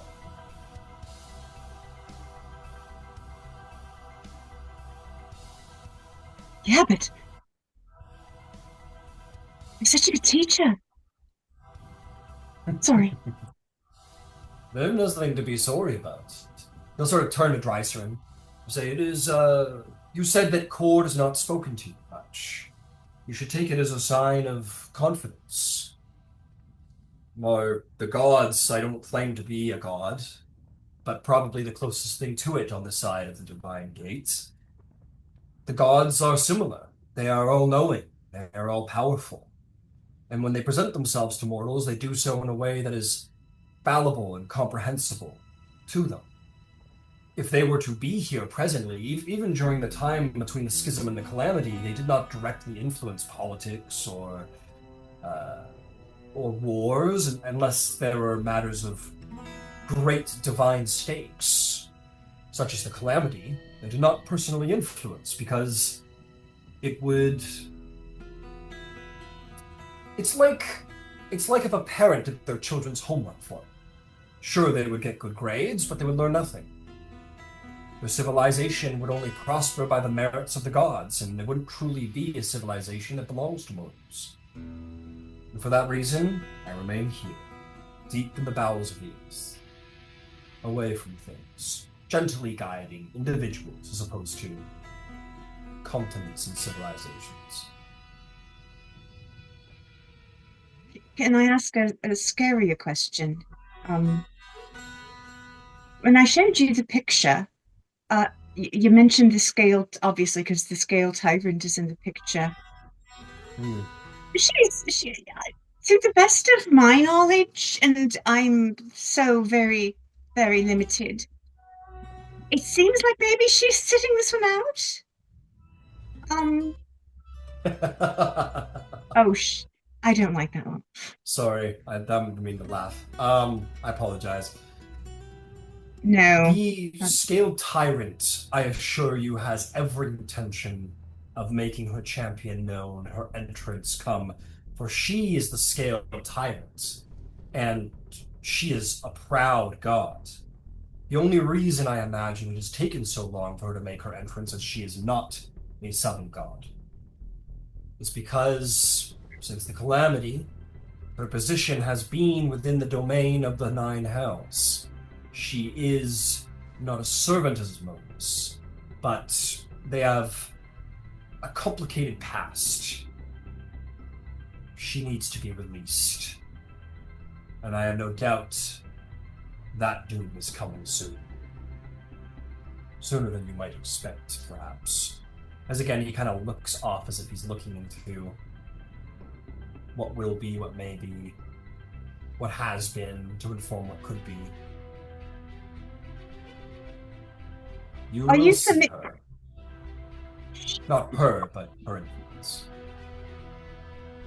Are you familiar with more recent history? Say the last 25 years. There was a great Specific. red called Thordak. He had, I don't know his story, but I guess he had been imprisoned on the plane of fire, perhaps.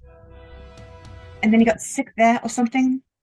And then he found his way back and was really angry and sort of uh, created a conclave with one named Voragul and one named Umbrasil. And I can't remember the green one's name. And I don't recall if there was a blue one. I was But they, aware of a creature dragon named Thordak on the plane of fire. I hunted him for a time, oh, but he evaded.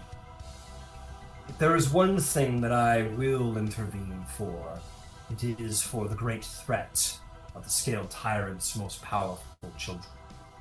And for that reason, I did indeed hunt Thordak. But he is cunning, and he had plans.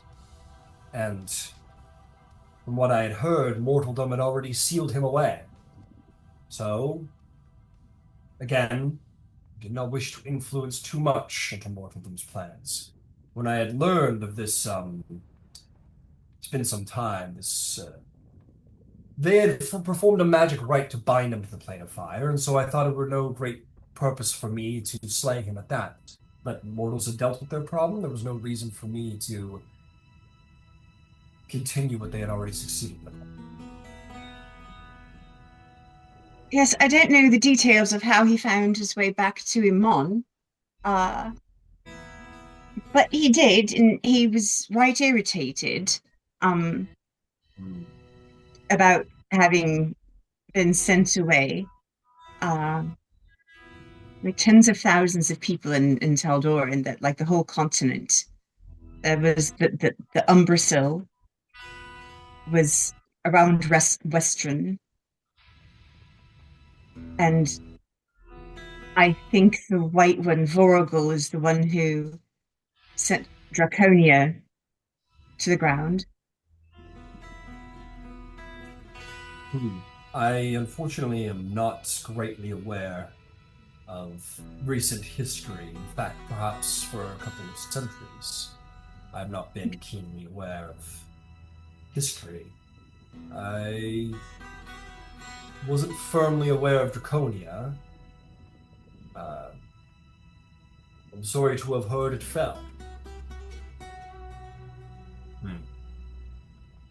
I had felt some anathema from the surface, some being of fire. I suspected things were not all well on the surface of Alexandria. But you mortals seem to have dealt with that problem as well. The fire Ashari are still dealing with the remnants. 25 years later, he did quite a bit of damage, that one.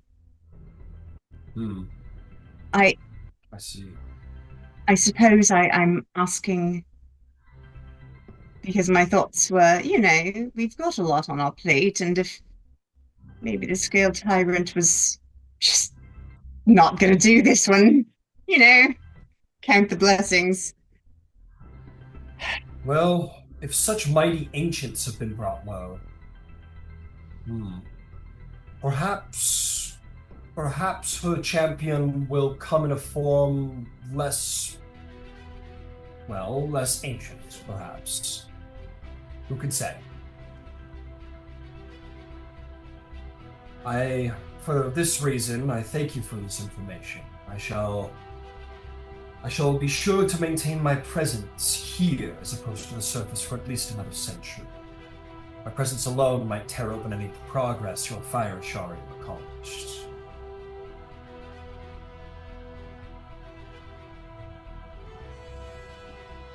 Should I hear, I'll find a way to get word to you. There don't seem to be many of dragonkind. We don't come across them very often. And Dragons are... Sorry. I won't say that I'm not a little terrified by, like, we had to face a red some few years back, and you know, even a dragon that you might consider small or young, one who's barely 25 or so, is a significant challenge. They are. Your kind And so, was not bred for the wars we dragons were made for. no, We were made no, to defend and battle on behalf of mortaldom against threats equal to gods. They are mighty, but fear not, there are dragons yet in exile. We are just solitary creatures, you see. You mortals have been built this way. You have been created in this way to love one another, to gather, to create your cities, move as one, fall in love. These things are the blessings and gifts of mortals. Dragons are more solitary. Some of us enjoy a good conversation, but once Kethwin takes her throne, I suspect I shall enjoy some decades of solitude yet. I have no doubt dragons yet linger in the distant places of the world, forgotten ruins, high mountains, deep oceans. This is where they dwell, solitary. We like our privacy.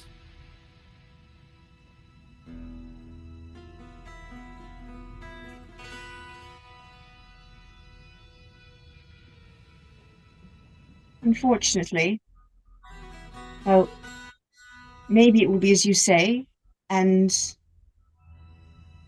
she will choose a mortal as the champion, and not one like you. I hope for your sake there are no great worms of the chromatic type left. If they were to rise to the surface, I would be forced to as well.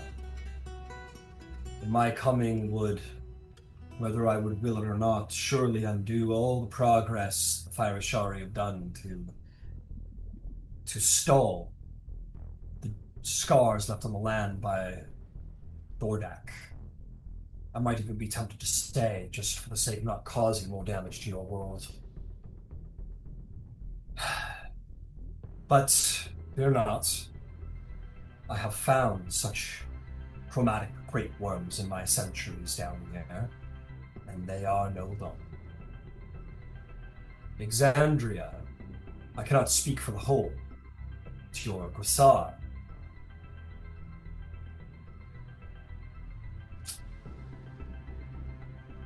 if there is any, they are well hidden. The ones who are not are no more.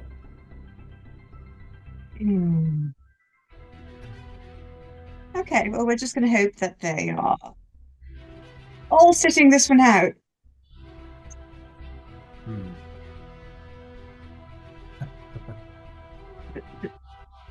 The story you told, the Dawn Father, dragging the chained oblivion across the continent and dropping a mountain on top of him. Yes. It's a mighty battle. Was that mountain Gag Shadow? I believe that is the name that mortaldom gave it. He is sealed away, thus your name for him, chained oblivion.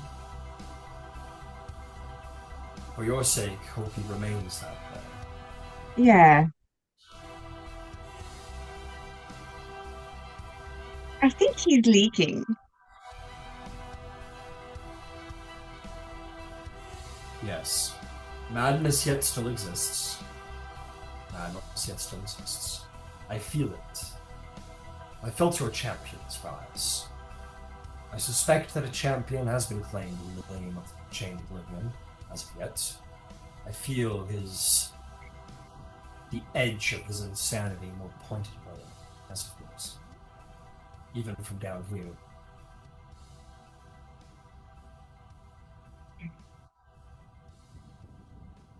Do not dwell on these dark things, for you forget the Stormlord, the Moonweaver, the Raven Queen, Changebringer.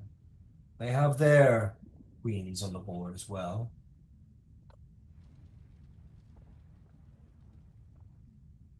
That is true.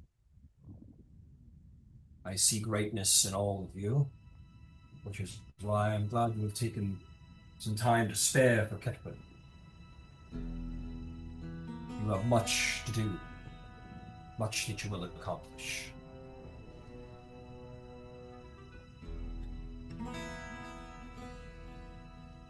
Well, I am going to get some sleep. As much as one such as I can. Sleep well when the time comes. And he'll bring his head back, kind of curl it around, and very Smog-esque. But, imagine a creature of this size kind of burying himself under a mountain of gold and electrum and silver and ancient relics, like a tidal wave spilling across his scales until he's comfortably under his sheets of gold to get some sleep.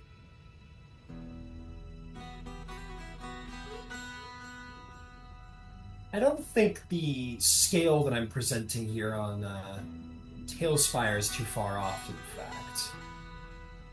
Maybe a little bigger, but about right.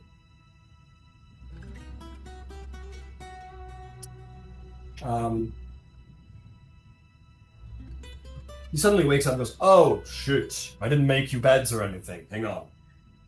He'll take off, he'll go up to some shelves. He's got all kinds of he'll, just, scrounge around through all of his things. And he'll produce for you guys, on one case, the pelt of, something mammoth-like. Or, in another hand, some gold-gilded bed frame with no mattress. He'll, again, what you would imagine some highly valuable trophies or relics. You know what he totally does? Actually, he's like, you know what, take it all back. He's looking around, he's like, I don't have anything.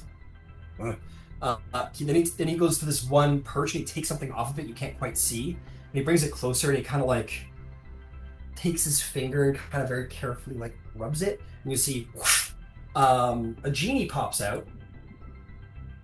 The genie, so one of the heir genies pops out and he goes, yes, thank you for letting me out, Craven. You have awakened me. And then he starts going, Dragon starts going like this, like the introduction. And he goes, yes. Yes, I wish for beds for my people. And he says, are you sure? Be careful which make the beds. He snaps his finger. And he goes, "There, you have 2 more wishes." And he like crams them back inside the lamp and puts them back on a shelf. He goes, there you go. You? You're welcome. Good night. He'll put himself back under the pile of gold. They're like floaty. They're, they're literally, the clouds from the beginning of Hercules that look like so comfy. He's a wind genie. I'm gonna say that they're totally like floating little like cloud puffs that you guys get to sleep on if you want. Hero says thank you and drags one over to the section that's cooled down. And she literally just camps out in the middle of it and looks at all of you and goes, "Good night, guys." It is the most peaceful night's sleep that she gets in a while. She's got the fan on, got the Um, coolness. Oh yeah. Kevin's like in the court as this thing as this has been set up in the middle of her room. Not your fault. That's Drysrinn, and she's like, no. And she'll go to bed. Or she won't go to bed just yet. She'll kind of, she'll be all considering her future and all that shit. And all of you can head to bed if you wish, or do other things, whatever you want. I'll cast a quick dream walk on everyone, and then yeah, bed. Okay. Fantastique.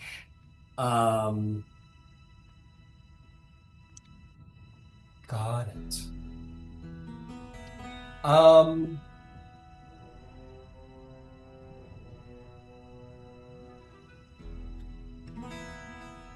Drysrinn.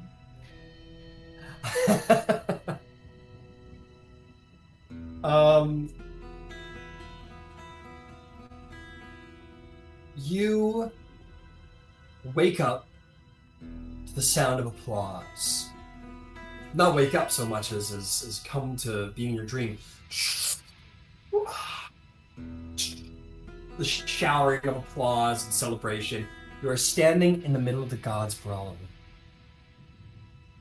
But only half of it is the gods brawling. The other half looks like some fighting pit that's been made in like the deep forest, and has been like basically got like logs piled up for people to sit on, and then there are many barbarians and orcs and creatures of a more wilder nature, sort of. To which you are going to see the familiar champion standing in the middle there, and just kind of glaring at you. And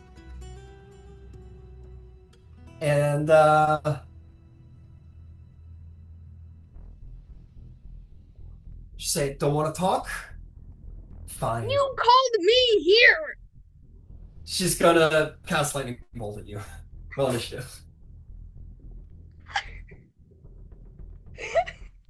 What is happening? I know what's happening, but what is happening? Do, do, do, do, do, do, do. 15. Okay. Let's get you down there.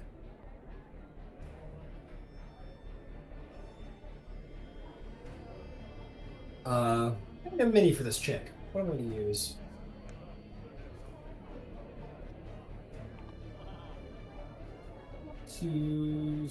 I like this one. It's not even close to a perfect representation. I'm using it.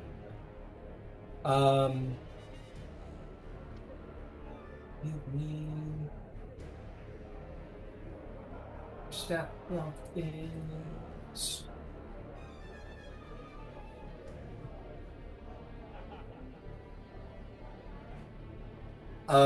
Okay, what'd you roll, sorry? 15. Make a dexterity saving throw. She goes first, and she casts lightning bolt at you.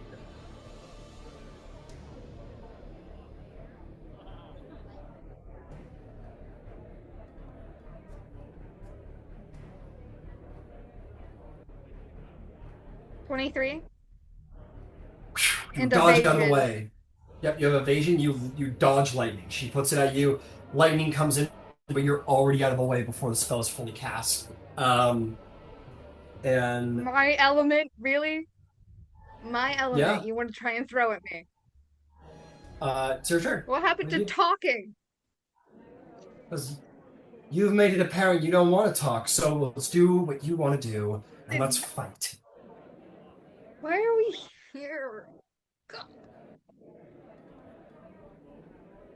Where's better for someone who's such a enjoys exhibition so much as you? What? Oh. What is your obsession with getting into my head? Ugh. I like it in here. Okay. Hmm.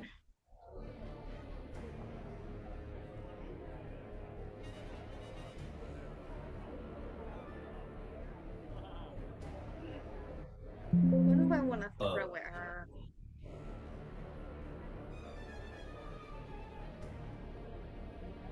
I'm gonna throw a second level guiding bolt. Second level guiding bolt. All right. Counterspell. Rude. Fine. Anything else? Fine. We're gonna start doing this. You actually want to start doing this? It's 'Cause I you who will wants come to do over this. there. I've tried to be civilized and talk to you, such as what you like, but my god is a savage one, and so is yours. So let's be savages. Okay. You're pouting because I don't want to join your side? Really? We're throwing tantrums. I haven't even offered you to my side. Good.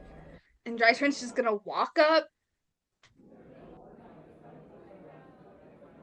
How far away is she? It doesn't. Not too far for fucking Queen Speedy. 60 feet. Yeah, I was gonna say, I got at least 60 feet. Yeah. You easily get to We're her. gonna calmly walk up. I'll beat her ass. God damn it. We're gonna spend a key point. And we're gonna wail on her for a second. Alright.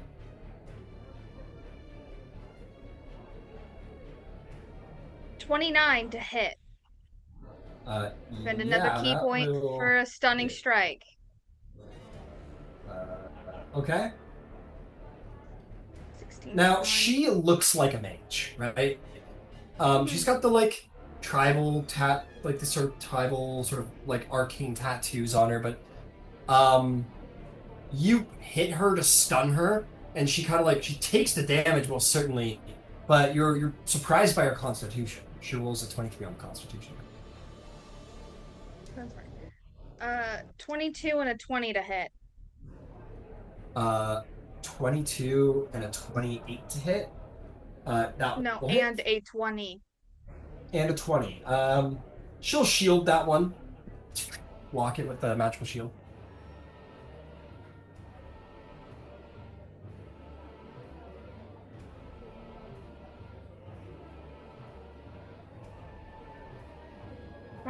Three points of force damage altogether.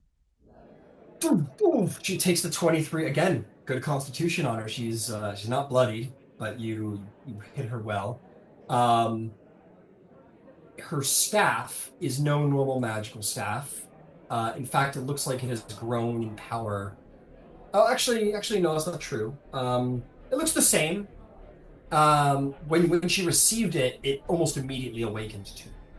And it seems to remain in the awakened state for all the time that has passed. It is not exalted form. She'll turn around. She's done with the magic. She'll go for the spear and start attacking. Bring it on, motherfucker.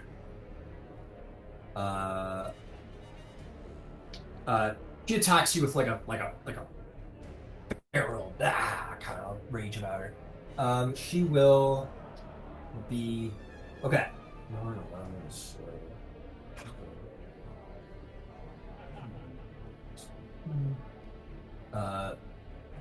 that'll be 27 to hit. The next one misses. The next one misses, and then a 20. Actually, it's a 30. That one was a 30. That is going to be. Okay. 6. Lucky, you are lightning girl, so it won't. Oh, it's all piercing damage, isn't it?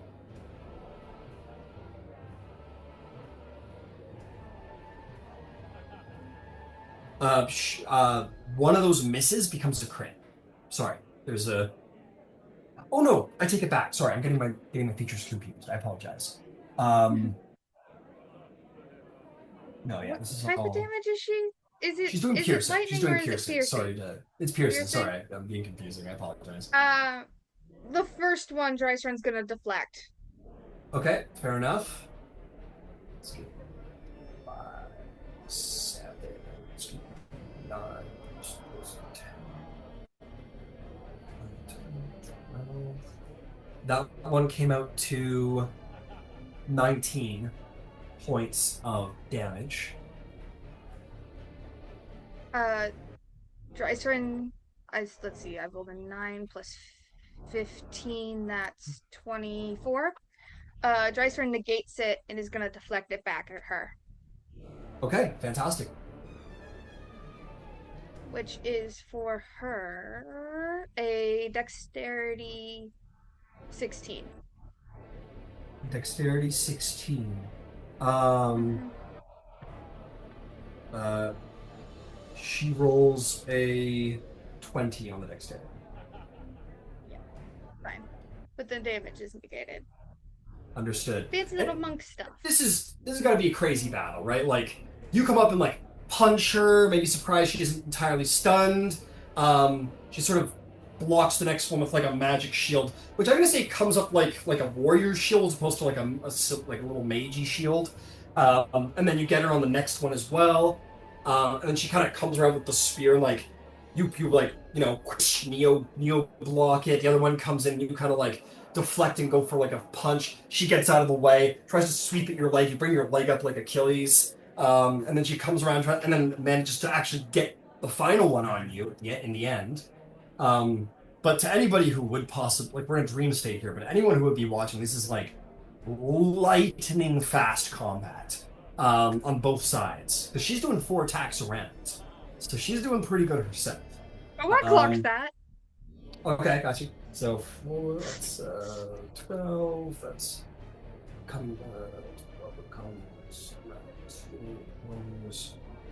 becomes 21 piercing damage. The tip of the spear, it's a savage thing. Like, it's got the light bone color that almost seems to like be iridescently gold in some instances, but the top of the spear is almost like serrated, and as it lances into you, you feel like it feels like you're being stabbed like 3 times at once from all the serrations. And she pulls the spear out. It's your turn.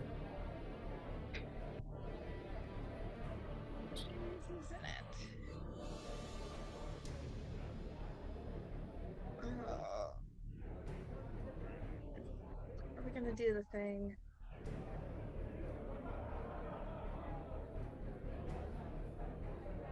No, for now, Drysrinn's just gonna keep punching.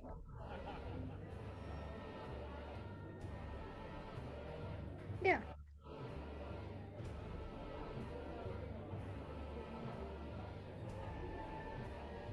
No way that hits. What'd you get?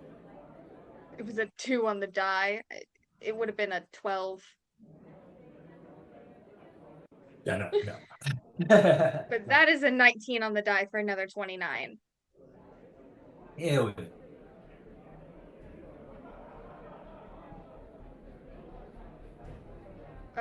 8 points of force damage from that, and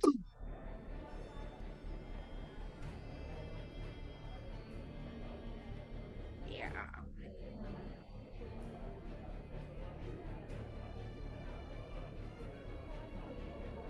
F it, we'll do another Fury.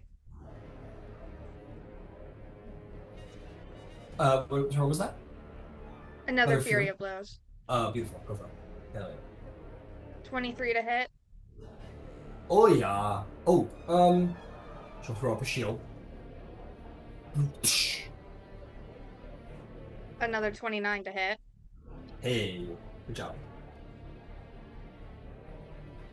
And that is got.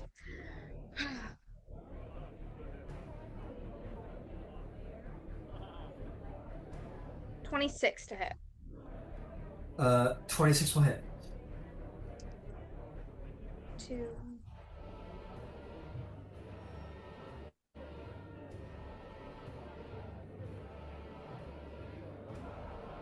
God, I'm terrible at math.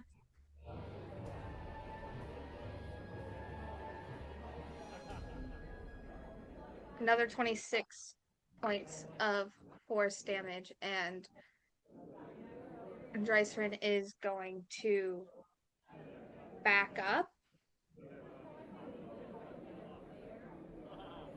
Yep, She has reaction spent. disadvantage She can't on the actually- opportunity attack. She if already she spent the takes reaction that. to shield herself, so she can't get Oh, shot. that's right.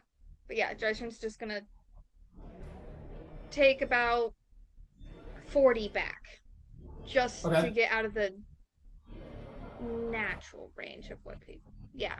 Got it. You step back. She kind of made the one. We'll say you kind of like do like a fucking Ip Man thing to like the stomach, like trying to wear her down. Just kind of like into the stomach until she's finally able to like form the hand gesture to block the last attack. And you like use the force of hitting the shield to like, rather than dig in your heels and like force into her, you use it to launch yourself back up out of her range and kind of skip back like a bolt of lightning, 40 feet back. She kind of like has a moment of like spits some blood out, like holding her stomach from it, and then sort of grits her teeth. And I'm gonna ask you a question. What are you thinking? What is going through Drysrinn's head, if anything? I think Drysrinn just really is confused about what is the whole point of any of this? Why contact her? Like, I get it. Our gods are similar. She's doing all the speeches. Drysrinn can't figure out what the specific end goal is for her, and that's driving her crazy. But also, why is this what we have escalated to? There is no point. If what I'm saying to you is pissing you off, we can fight about it, but there's not a point to this. Okay. What's your passive insight? 18. As these thoughts are flying through your head, you see her you're like, what's the point of this in your head? And she kind of like looks up, and you're like, I get our gods are similar, but like, why me? What does this fucking matter? Like, whatever. And you start to see like kind of anger building in her, frustration building in her, almost reactionary to what's going on in your head. And you're catching on very quickly that she's hearing your thoughts as they come. And she will charge you with great anger, just like, and with your passive insight, I'll tell you what. It's a desperate, ferocious, angry anger that she's spending on you, to be sure, but you don't think it's because you're not joining her side or engaging her in deep conversation or anything. I don't think it has much to do with you at the end of the day.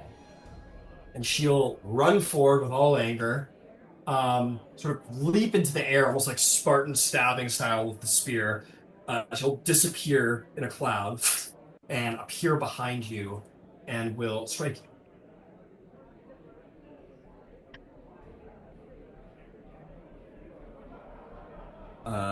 First attack comes in 19.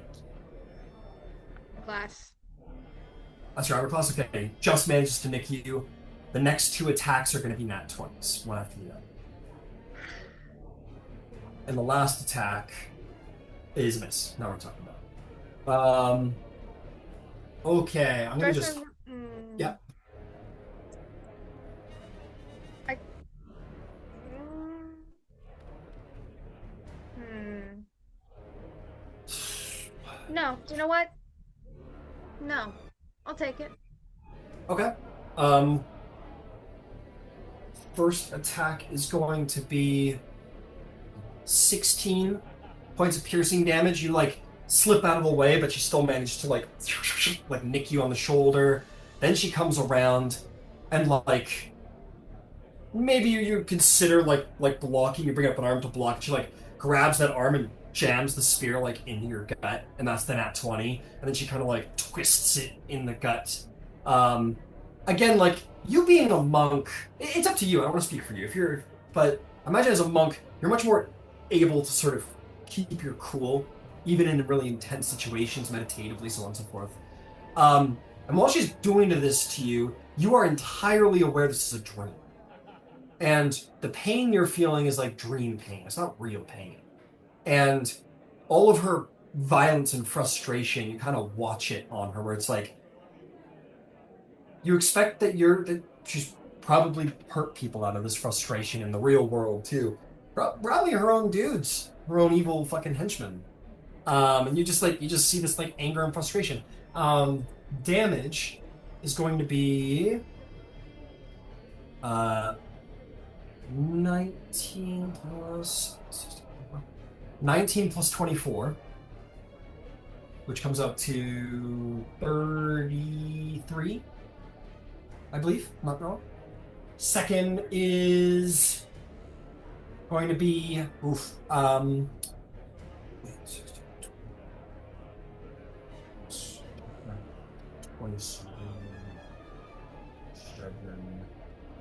becomes 40. That becomes 52 points of damage.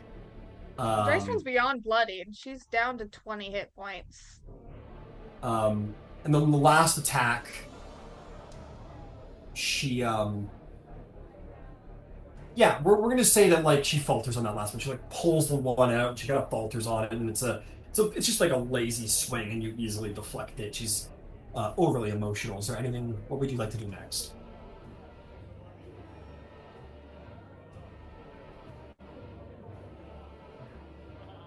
Where is the anger coming from? Why is there so much of it in you? Make me a persuasion check. See if she'll answer you.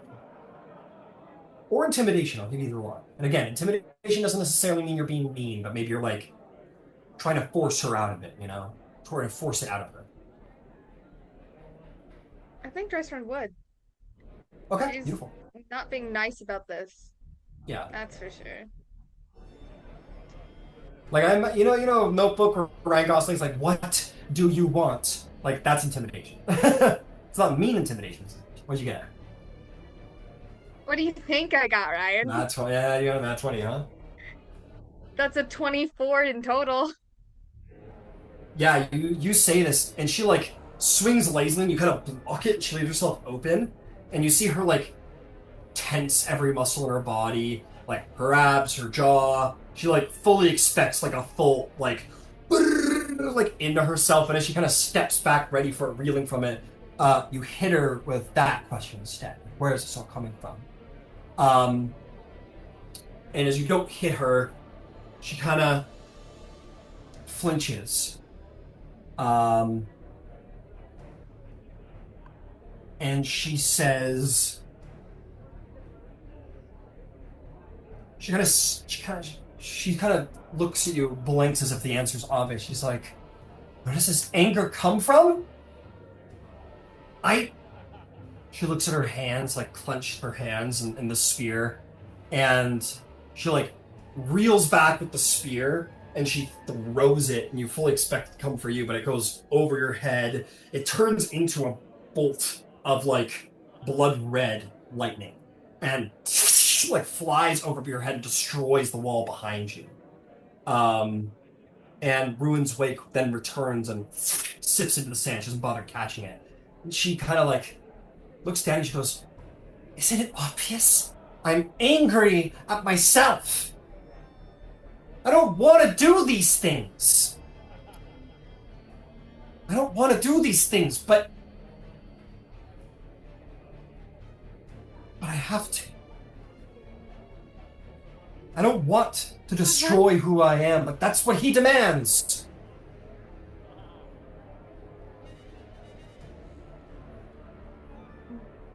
The god, that's what he demands. Is that what you're telling me? Yes. Yes, he does. He demands destruction. He demands war. Just like your god does. He demands destruction of everything. Even me.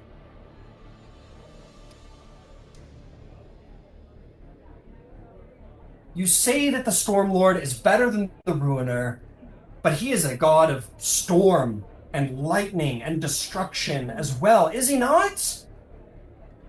Is he really not? Is, yeah, if I wanted to walk away from that storm, if I wanted the sails to be smooth and perfect, he would let me.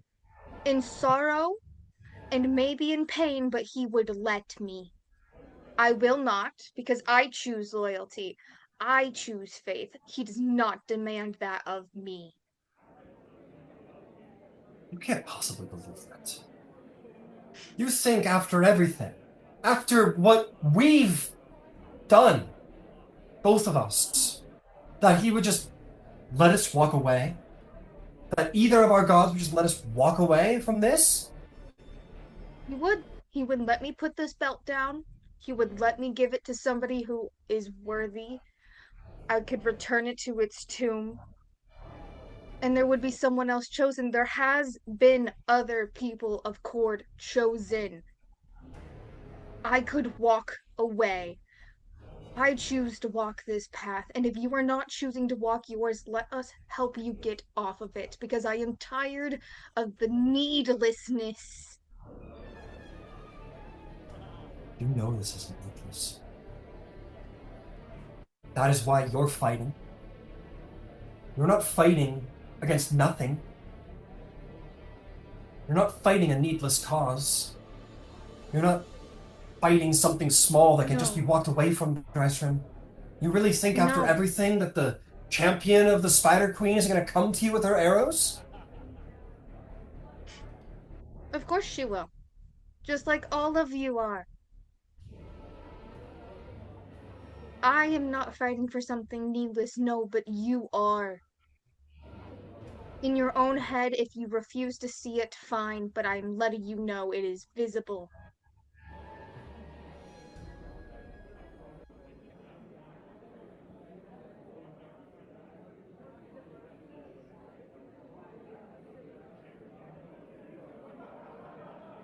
So I want to ask you again. Who are you fighting for?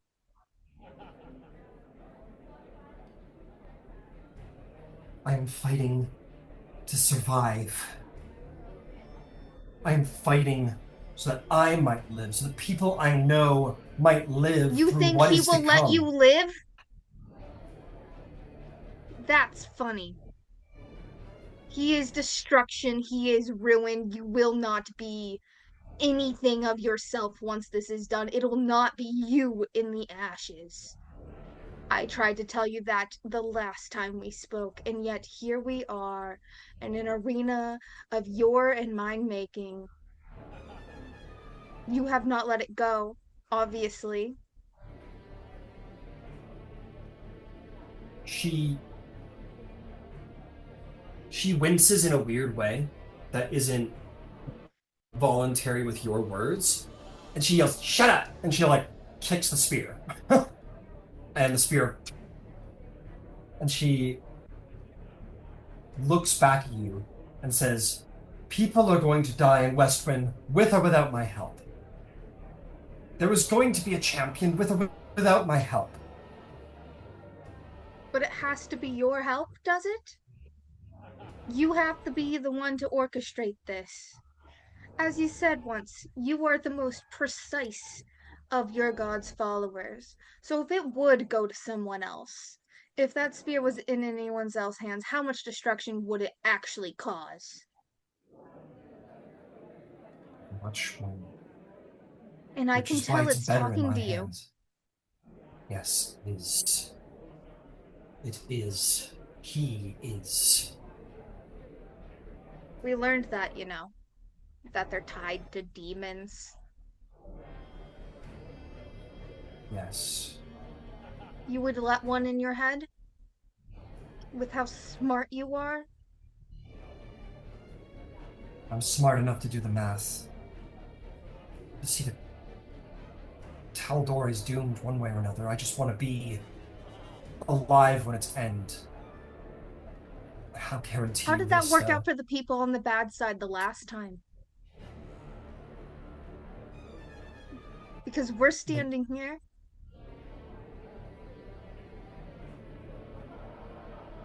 How can you... How can you believe? How can you be so sure you'll win? You lost in the Gods Brawl arena. You lost twice. You faced down your enemies and lost twice. How can you be Yes. sure that you'll win? I'm never sure I'm gonna win. What I'm sure of is that I'm going to fight every second, every breath, every beat of my heart. I will fight for the people and the world is in a constant imbalance. We are always fighting each other. Everything is chaos, yes. That is what a storm is. It is chaos. But I choose each day to go into that storm head first. I don't care if I make it out. The point is that I'm going through it.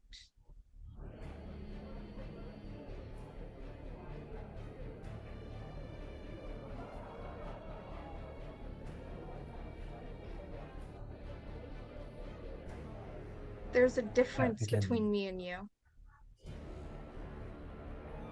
there And the is. biggest one is I don't care in the end if I'm the one holding this belt or if I'm the one standing over the ashes. And why should I? If it means that the world gets to live on and things get to life gets to happen.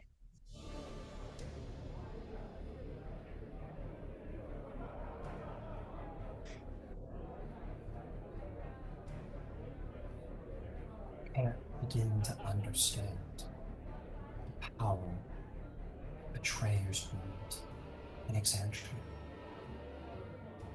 It is so settled right now. With the things that are being done, powers being summoned, powers that I've summoned, powers the others have summoned. It's not a storm you can stand in, Drysrinn. If you were wise, you wouldn't confront the storm on the land, you'd confront the storm on the sea and sail to Wildemount away from this doomed continent. Strife Emperor alone may be enough to dominate this entire continent. At this point, the rest of us are just backup. And we... It's scary what I can do. What I can do.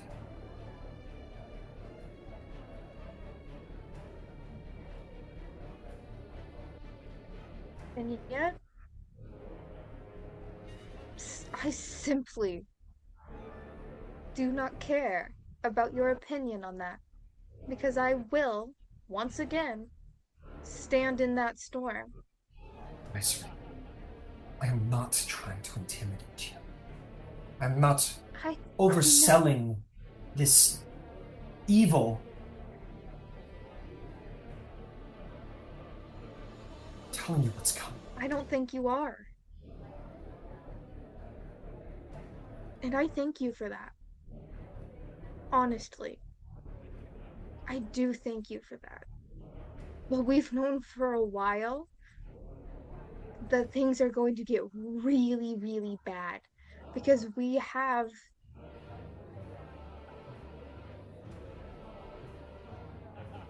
knew what pieces were going to come onto this board. We knew how bad it could get, and we have still signed up and put ourselves here. And yeah, yeah, things are going to be awful. Things are going to be bad. Evil is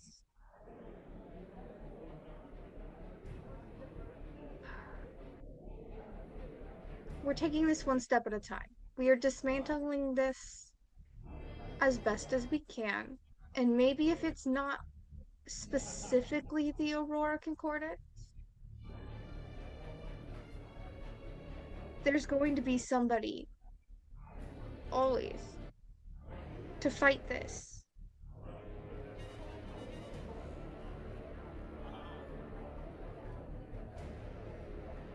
I don't think I will ever understand why you are choosing to fight on this side of things. Simply to survive where there is nothing but pain and As there is survival on the other side, you have hope that somehow you'll win. You don't know how, but you will. And trust me, I admire it. But I have hope.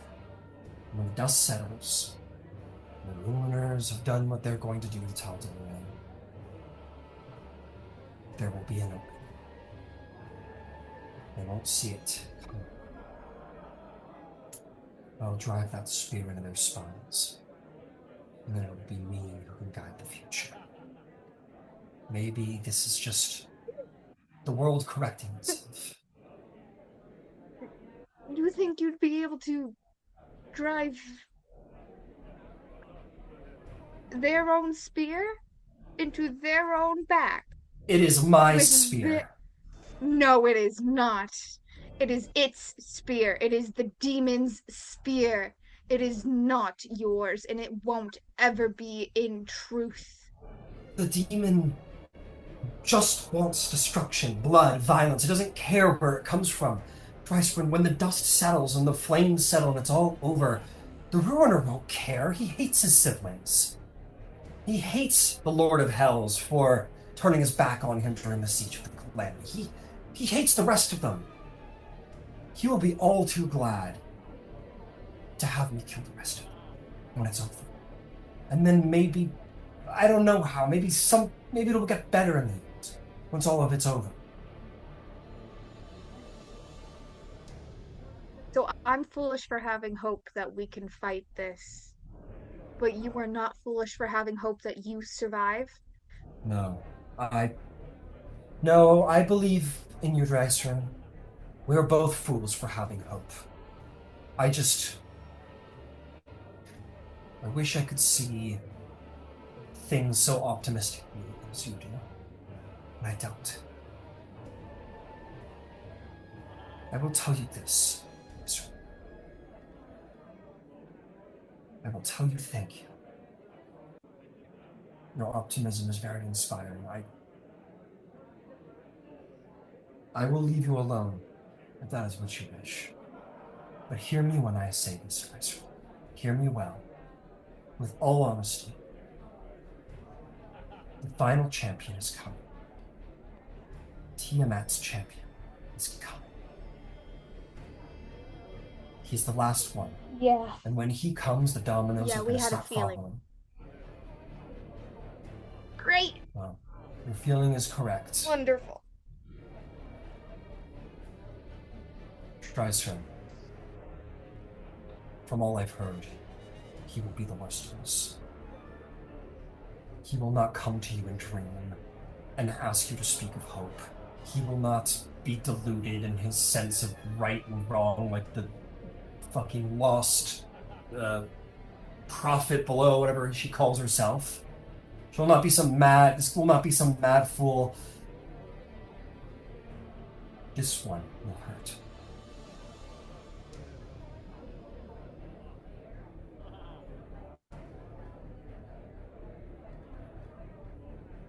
Ask me to leave, I'll never come back. Do you have any information on him?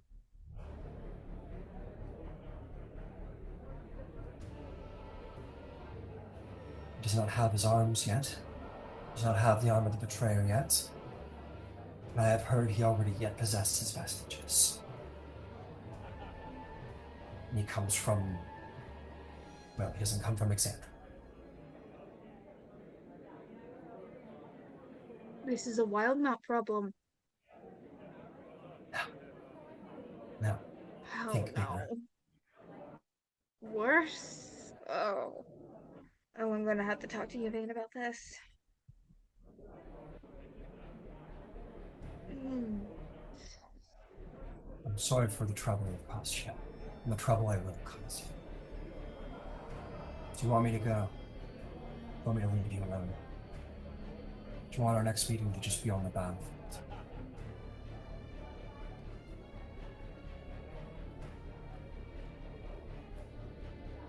No. She... You can come back here if you wish.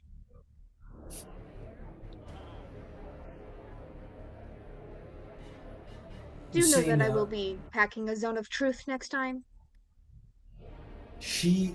When you said no, she instantly kind of turned around, facing away from you. You say the zone of truth thing, and she kind of chuckles.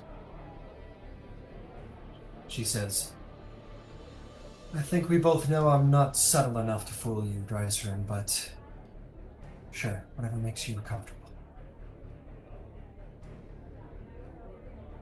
It She'll wasn't go for gather... my benefit. What was that? It wasn't really for my benefit, but sure, if it makes you feel better. Kind The of zone of turns over truth. her shoulder. She turns over her shoulder with kind of a cocked eyebrow and kind of half smiles at you. She gathers her spear. She says, enjoy doing whatever it is you're doing out there in the lava pits.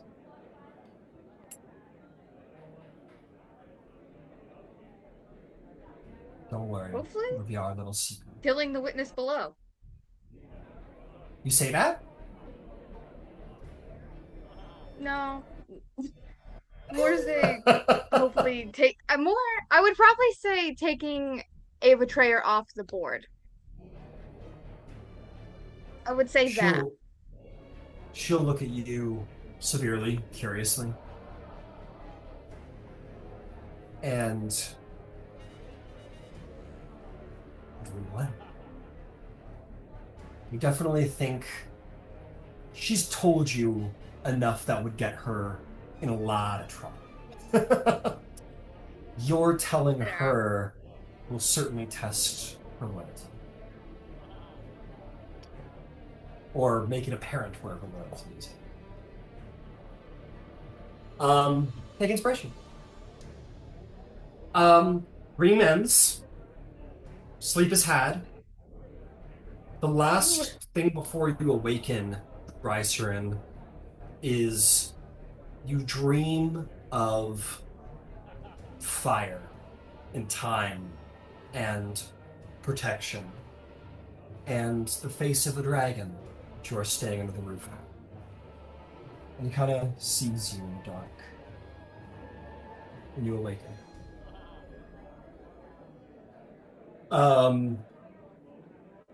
You all awaken. Long rest had.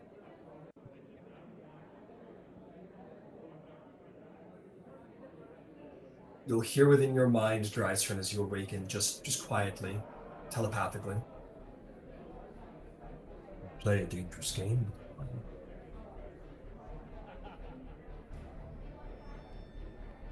They know I'm a player.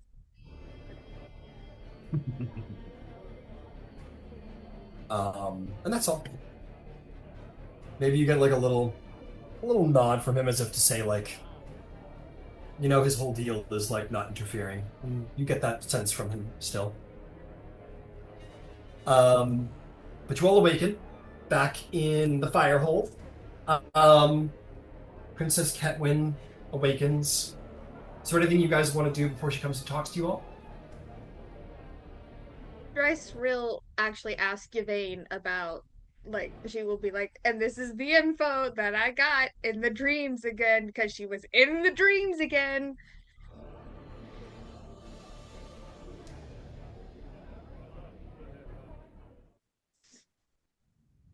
So yeah, confirmation of Tiamat's player becoming on the board.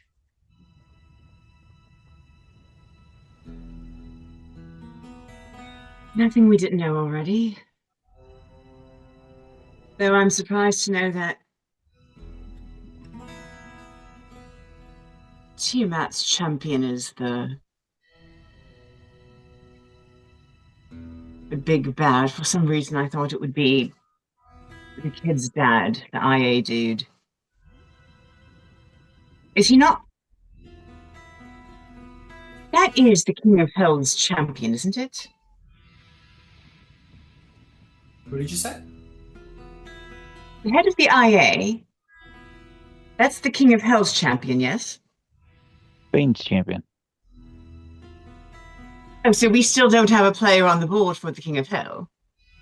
Well, Fuck me. well, hold up. Drysrinn said, I always get her name. Dark Eye is her name? Yeah. Yeah. Dark Eye said the last champion is coming, and it's Tiamat's, and he's the worst. Which implies Asmodeus's player has already been here, or is already here. For how long, who knows? But not the head of the IA. No, the head of the IA. Iron Authority is absolutely the Iron Emperor, who's the champion of Bane, the Strife Emperor. Oh, And he's glorious. not the greatest threat, apparently. All right, so just to get the cast of characters. If you want, I can review for you guys. The ruiner has his, and she has her vestige. The Crawling King has his, and she has her vestige. Um, the Iron Emperor has his, and he has his vestige. The Snake one has his, and we assume has his vestige. You know he has his vestige. The Spider Queen has a champion. The champion, to the best of our knowledge, will not be able to get to that vestige. I will say this. The crown is a vestige, but it is not an arm of the betrayer. Which is to say that there is a weapon of the Spider Queen still out there that is the arm of the betrayer. You locked away something. Now, to be clear, you did something very good there. Because that is the barbed crown, which is to wear the crown is to unite the Drow people under one banner in the Spider Queen's name. Sealing that away is a big hit, so still very important, but it is not the arm of the betrayer. That's all right.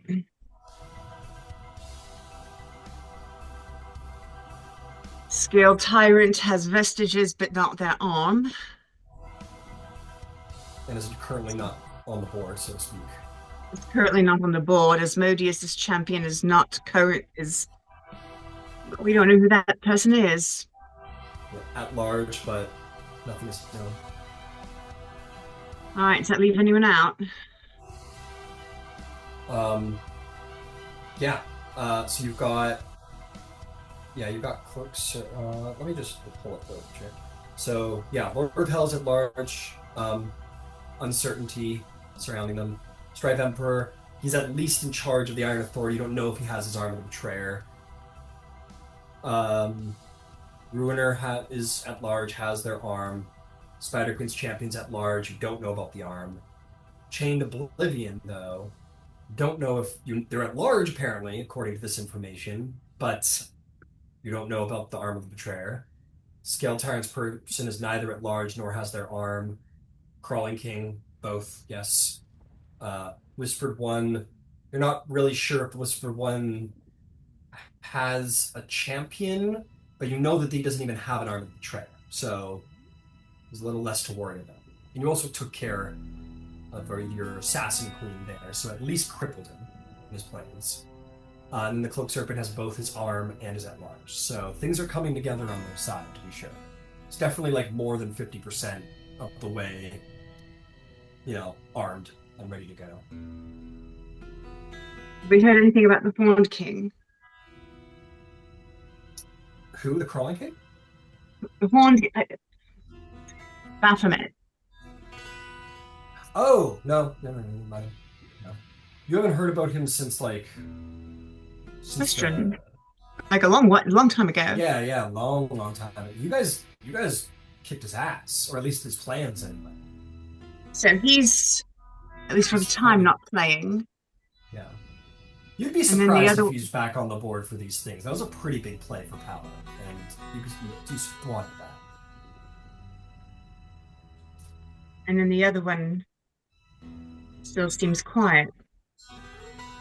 Yeah, and for all of your knowledge, anyone can roll a history check to know about the chances of certain enemies coming back that you've faced before, like the Horned King is a great example. Anyone wants to roll?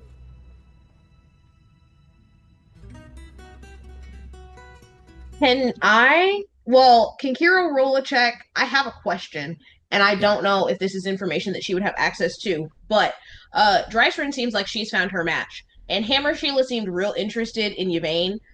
Story rules dictate one of them is going to match up with Kiro. Does she have any inkling as to, knowing the players that are on the board and the people that are at large, which one of them chances are is angling for her? Or is it just kind of a toss-up? Which one's going to want to date me? Which one's going to try to kill me? Me specifically. You don't know. You're Great. gonna have to. I Great. mean, unless you know, you know. I mean, if you were like, "Hey, Betrayer Gods, my name's Kuro. I'm looking for a new patron." I'm sure one of them's gonna hook. I more meant now, especially now that her pact has changed to the Raven Queen. I guess, are there any of the betrayers that would have a particular shtick with her, or a particular grudge with her specifically? Make no mistake, you're all on the board. You're all certainly on the board of interest, maybe even personal interest to certain people at large. We know Yvain, the Spider Queen, we know Drysrinn apparently in the Bruner. Embers is, if there's a personal interest with the Changebringer, I'll tell you what, roll me a religion check. I'm not going to say which champions are into you, because that's just fortune telling at that point. But if you want to talk about which deities hate each other and which ones might. Okay, yeah. From that perspective, absolutely roll a religion check, and I might be able to be. Yeah, actually, yeah, that's good. Who's got my dice got must beef? like me. 19. 19. Well, I can tell you what. There's probably a very good chance that the Lord of Hell's champion will have an interest in Ember, because Ember has the blood of the Changebringer, and it is known that during the calamity in Revenge for the Everlight, who was tricked and her followers almost entirely smited by the Lord of Hells, in revenge for her, the Changebringer did the same thing to him. She tricked him and kind of fucked over his plans and his armies, and he got his revenge on her in a very petty, minor way, not even really revenge later on, but she fucked him over. So they've got a rival. They're very Lord of the Hells is very unhappy with Avandra and the Changebringer. So you can, if you were to put your money down on anything, Lord of Hell's champion might be interested in Ember. Now, the Raven Queen, a little newer on the board. That one's tougher. The Cloaked Serpent's champions from out of time. So you don't imagine there's any personal connection there. So I'll answer the original question too. It takes a while for these guys to orchestrate their plans. From the other side of the Divine Gate, making contact with individuals on this side and making plans happen, it's difficult. Taking out Exoc Kar and her cabal of assassins, that took a while to make. One does not simply make a cabal of like shadow vampire assassins overnight. Like that crippled the Whisper One. You'll be surprised if you see him on the board again in any serious way. Maybe a little like stringy string in the background, possibly, but no big plans after that, probably. There's like an 80% chance you're done with him. Same with the crawling, the horned king. Well, fuck, yeah, I got that right. That was a big play. That was a big play for Western that you guys thwart. Like, you'll be surprised if you see him in this adventure again. Like, you guys have probably kicked his ass, and that'll probably be that. He might come back, but he'll need some help from one of the Betrayer gods or follow Demon Lord, and that's not how Demon Lords play. They don't help each other. So there's a great chance he's not coming back. You guys kicked his ass. Now for you, Kira. You are a thief. You're a person of the sea. You are dedicated to the Raven Queen. Tough to say. The Raven Queen holds a very interesting place in the Pantheon, where she is the only mortal made god. Orcus is a good one, Yvain. Orcus is the master and creator of all undead. But again, you guys kicked his ass down in the Darky place near Westrim. You kind of kicked him 5 ways to Sunday. Did we? Yeah, you guys went into Shade Barrow, came out alive, and freed the angelic prisoner and the vampires. And I mean, maybe you didn't like fully cleanse Shade Barrow, but you certainly made it a significantly less danger than it was before. Yeah. And also have formed like a knightly order above it to watch over it for all time. So Orcus has been kicked in the balls as well. Okay. Above the table, I think the Horn of Orcus, because he had two, and only one's been put away. So my player thought has been, that fucking thing's still out there, which makes me think there's a champion that's still out there. Maybe. Which is scary. But again, the Raven Queen holds its unique place where she was a mortal who had apotheosis, became a god, whereas the rest of the gods are born and created siblings and gods. So she probably, despite being a part of the Calamity, probably hasn't been a part of it long enough to like create such a substantial rival as what was amongst the others. That one's probably a little bit more of a mystery to you, Kira. What god will have a particular interest in the Raven Queen's chosen warrior? That's something worth thinking about. No, and I definitely think here, especially if Drysrinn starts talking about the interactions that she's had with the other champions, it is a thought that just starts needling at the back of her head, like, because as much as it could be personal, she's just curious about what beef did I inherit? what did I step in? If you're going to have that discussion out loud, because we spent some time with what's his face, the bard who was, I know everything about Vox Machina. I would think that the answer ought to be Burn Scribe. Yeah, I think the answer ought to be pretty straightforward, and that's the whispered one, and probably the reason that we have an out is he's still in recovery. True. It's, and that's the thing, you guys have kicked those demon lords in the balls, but betrayer gods, and Exoctukar was not armed with any arm of the betrayer. You don't know if Vecna's ever going to have an arm of the betrayer. To Ember's credit, if you're sort of considering it, Kiro, and Ember brings it up, two of them very much don't get along.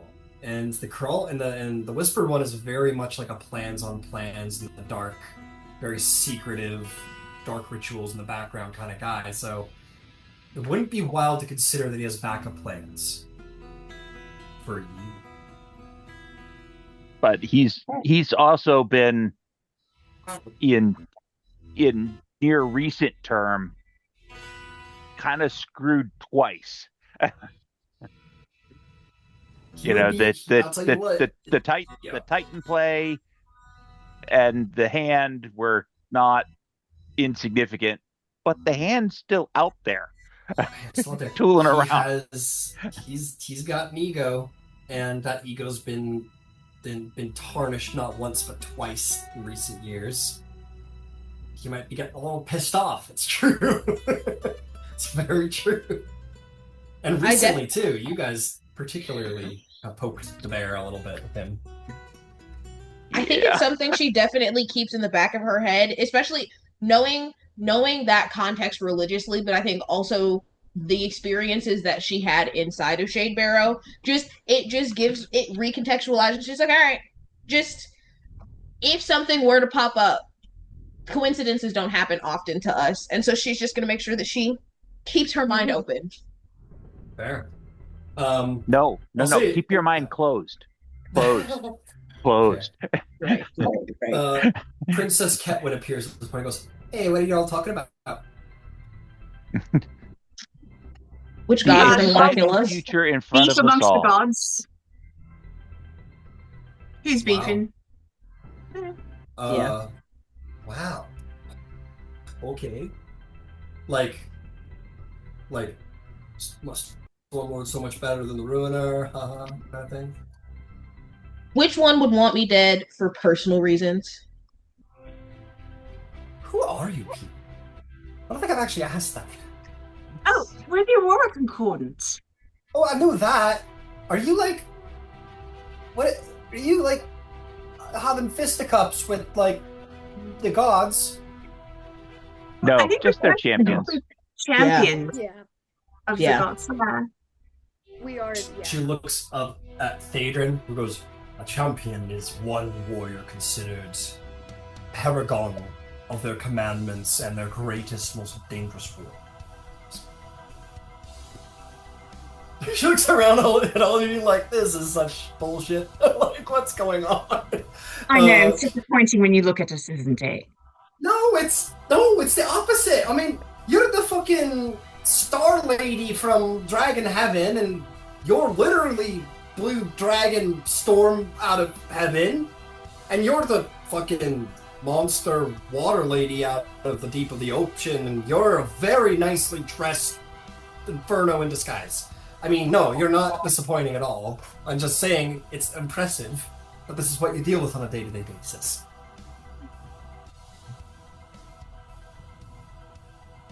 I guess we kind of forget that. I mean, I don't have a great sense of what normal people do. I got my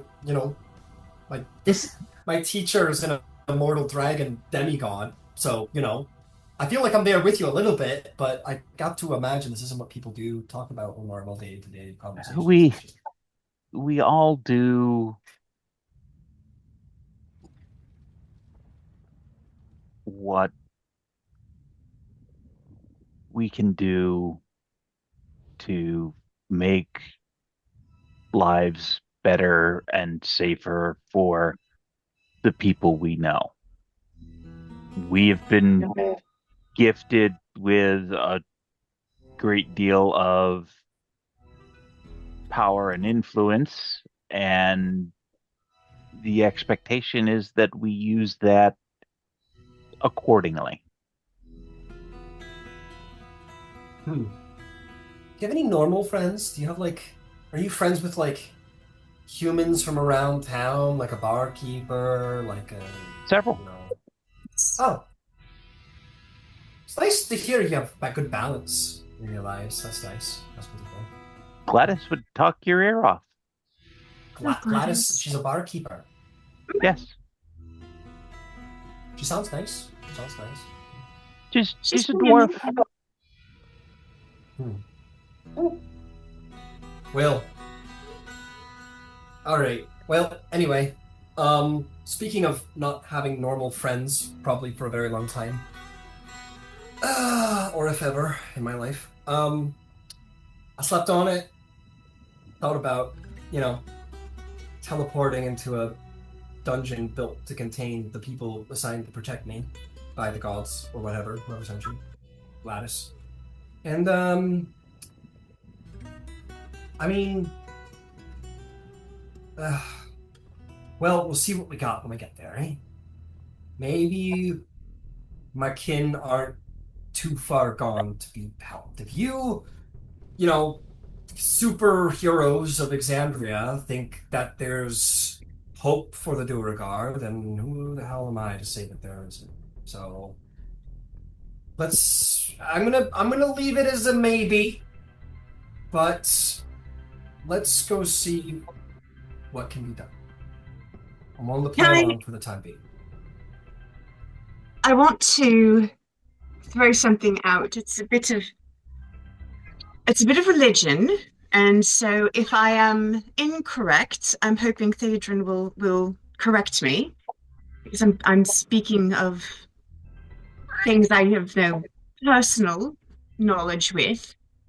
But my understanding is that what makes a god powerful or not so powerful is the number of entities that believe in it and that offer prayers and such. I do not know how many Duergar are in and behold, but I know if over the next 20 years or so, the crawling king loses a city full of followers who've chosen gentler paths, the paths of Bahamut and Moradin, maybe the Wild Mother.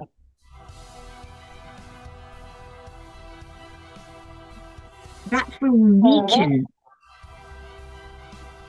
the Crawling King tremendously in a very tangible, physical way.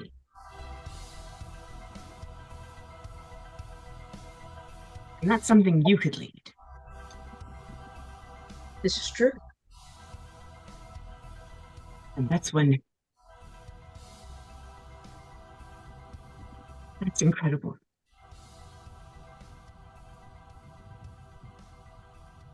It's something nice to look for,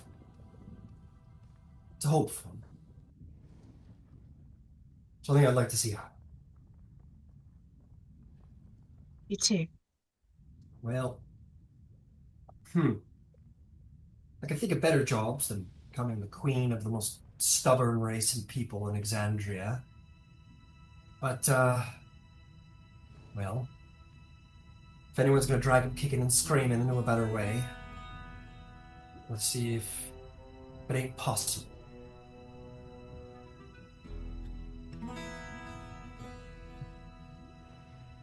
All right. Well, we're going to be here to protect you, but just so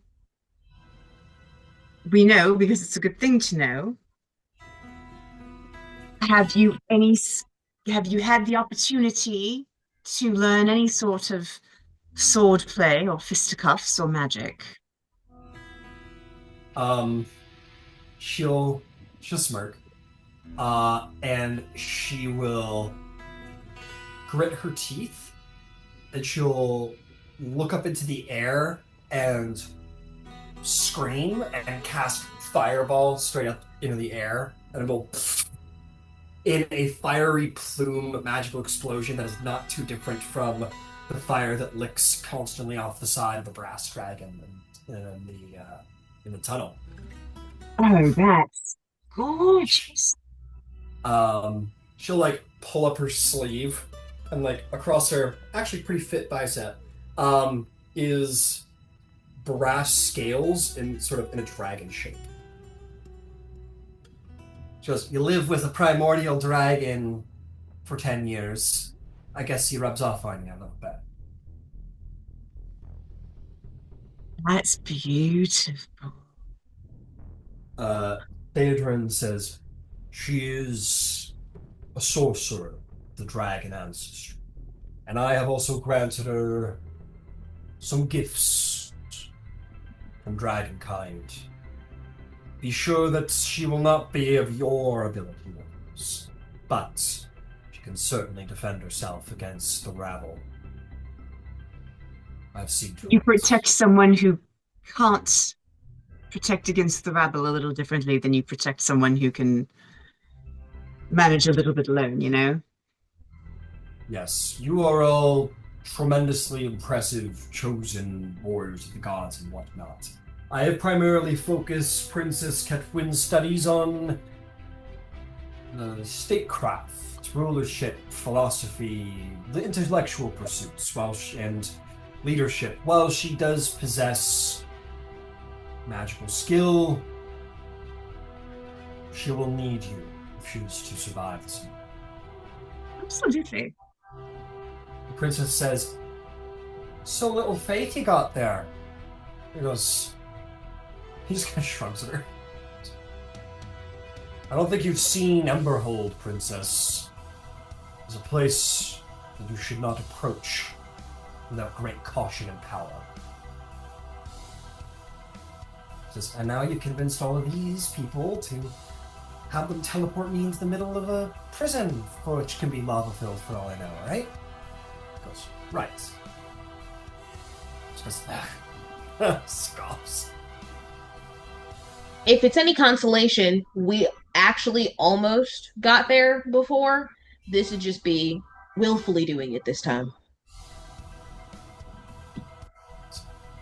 Fair enough. Fair enough. Theodore goes, "You tried to teleport and countered the trap." Ember did. Ember did. And she'll point over at Ember. Looks over at you, Ember. I was somewhat fortuitous. I expect if you accomplish this, your words carry no small amount of humility. I admit I'm impressed. Such magical capability is rare. You did it in the middle of a spell. Oh, I am aware what the complexities must have been. You must have accomplished what you did in a matter of half seconds to have countered it. Very impressive. Then we have to fend off an ambush. That. Okay, now you're boasting. They're weird down here. And I say that as somebody from the middle of the ocean. Princess Kettle says, "I second that. I second that." All right, big one. Let's go save some moody dwarves. I want Hold to kill on. everybody. We can't go anywhere without a good breakfast. She kind of like has a look. Is that like right? Kind of like look on her face. I don't know if you have any like formal armor, but if you're going to go meet a prospect, you should probably wear your dress armor. I don't really have armor. You may use mine. Are you sure? She looks at your armor. She goes, "Where did you get this? This is Hammer. It's dwarven made. Maybe Just best. I might be best. I rely on you for protection and the helmet, and all that. Probably not best to pull up to the Duragar wearing armor from the one place they know for sure they hate. You know. Fair enough. But thank you. Breakfast then? Very well. By all means. And Yvain will start on preparing a hero's feast.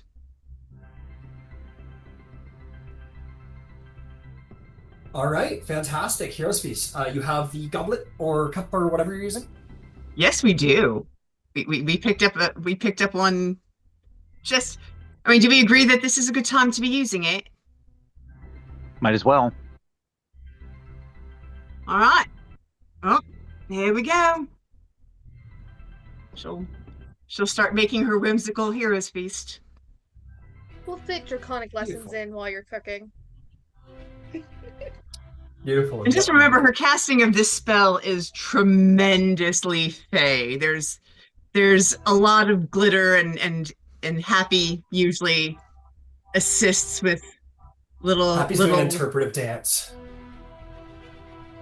on the table or in the bowl or something.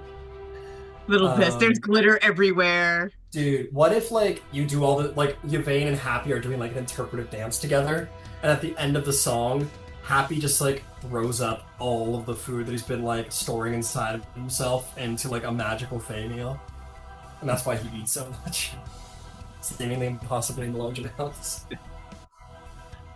That's sort of on point. Like, is that the fucking cinnamon bun I gave you 2 years ago? Well, how is it still fresh? But I at least love the idea of like all the glitter and the fayness, and I like the idea of like Yvain and Happy putting on like a crazy like Feywild interpretive dance together. They're like they do their what is it? Like the Pulp Fiction dance, like John Travolta Pulp Fiction dance, yeah. In front of each other, and then or like dancing on the table together, and then the magic sort of the face sparkles sort of pour out, and a beautiful hero's feast is created. Yvain, tell us about what shows up at your feast. What's being served? An enormous amount of seafood, actually. For So, breakfast? Oh, gross. Lobster for breakfast. so if you think of like a Japanese breakfast where there's Oh, okay. dashi, like and warm rice and very gently poached salmon and probably onigiri that are stuffed with eggs, that kind of thing. Clam soup. Awesome. Absolutely. Okay, yeah, you do these things. You guys sit down. Princess Ketwin is astonished and deeply curious about everything that's being made. She'll ask all kinds of questions and be like, "The sea? What's this? What is that? What is it? By the way, what's a pirate? And what are fish? And like since asking questions, she'll actually she knows what fish are, but she's like, what's the sea? What is that? And you tell her about it, and she'll probably basically be like, well, that's how you're telling me that the world is mostly covered in water, and there are depths so deep that no man has even come close to traveling. This sounds like a fucking nightmare. That sounds Yeah, horrible.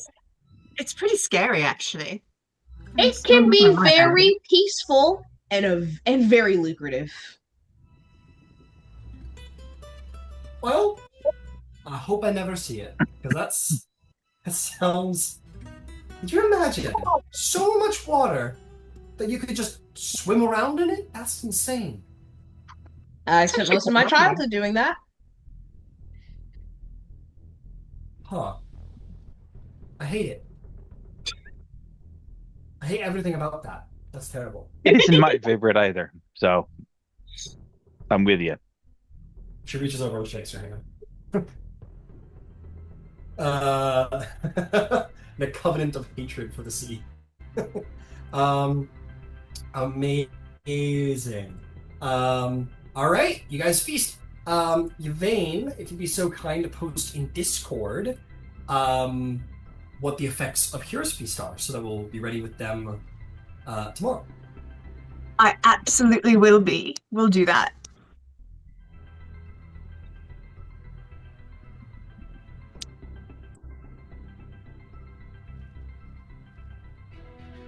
Could it make your life easier, Carmen? I can do it. 'Cause Okay. I have these things open. Oh, beautiful. Well, that's in there, and one's over in Discord. Now it's in both places.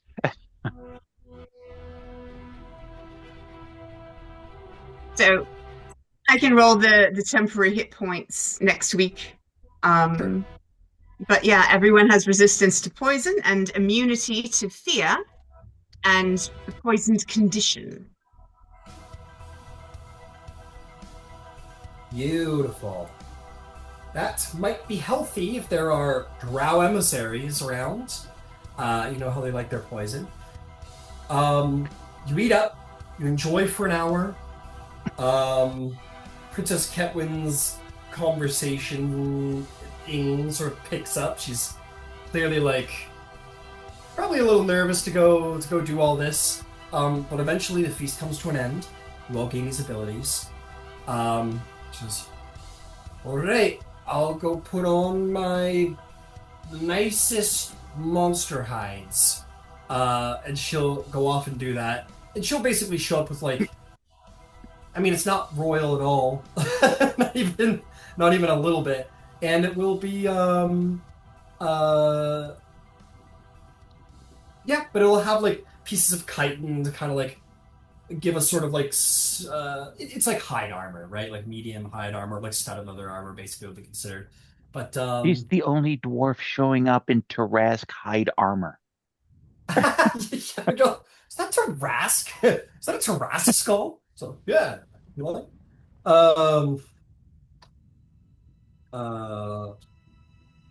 Incredible. And with that, you guys kind of stand up. She gets this all on. She looks a little nervous. She's got she's got a tremendously nice looking wand at her hip. You're oh, this is one of these things the dragon collected probably.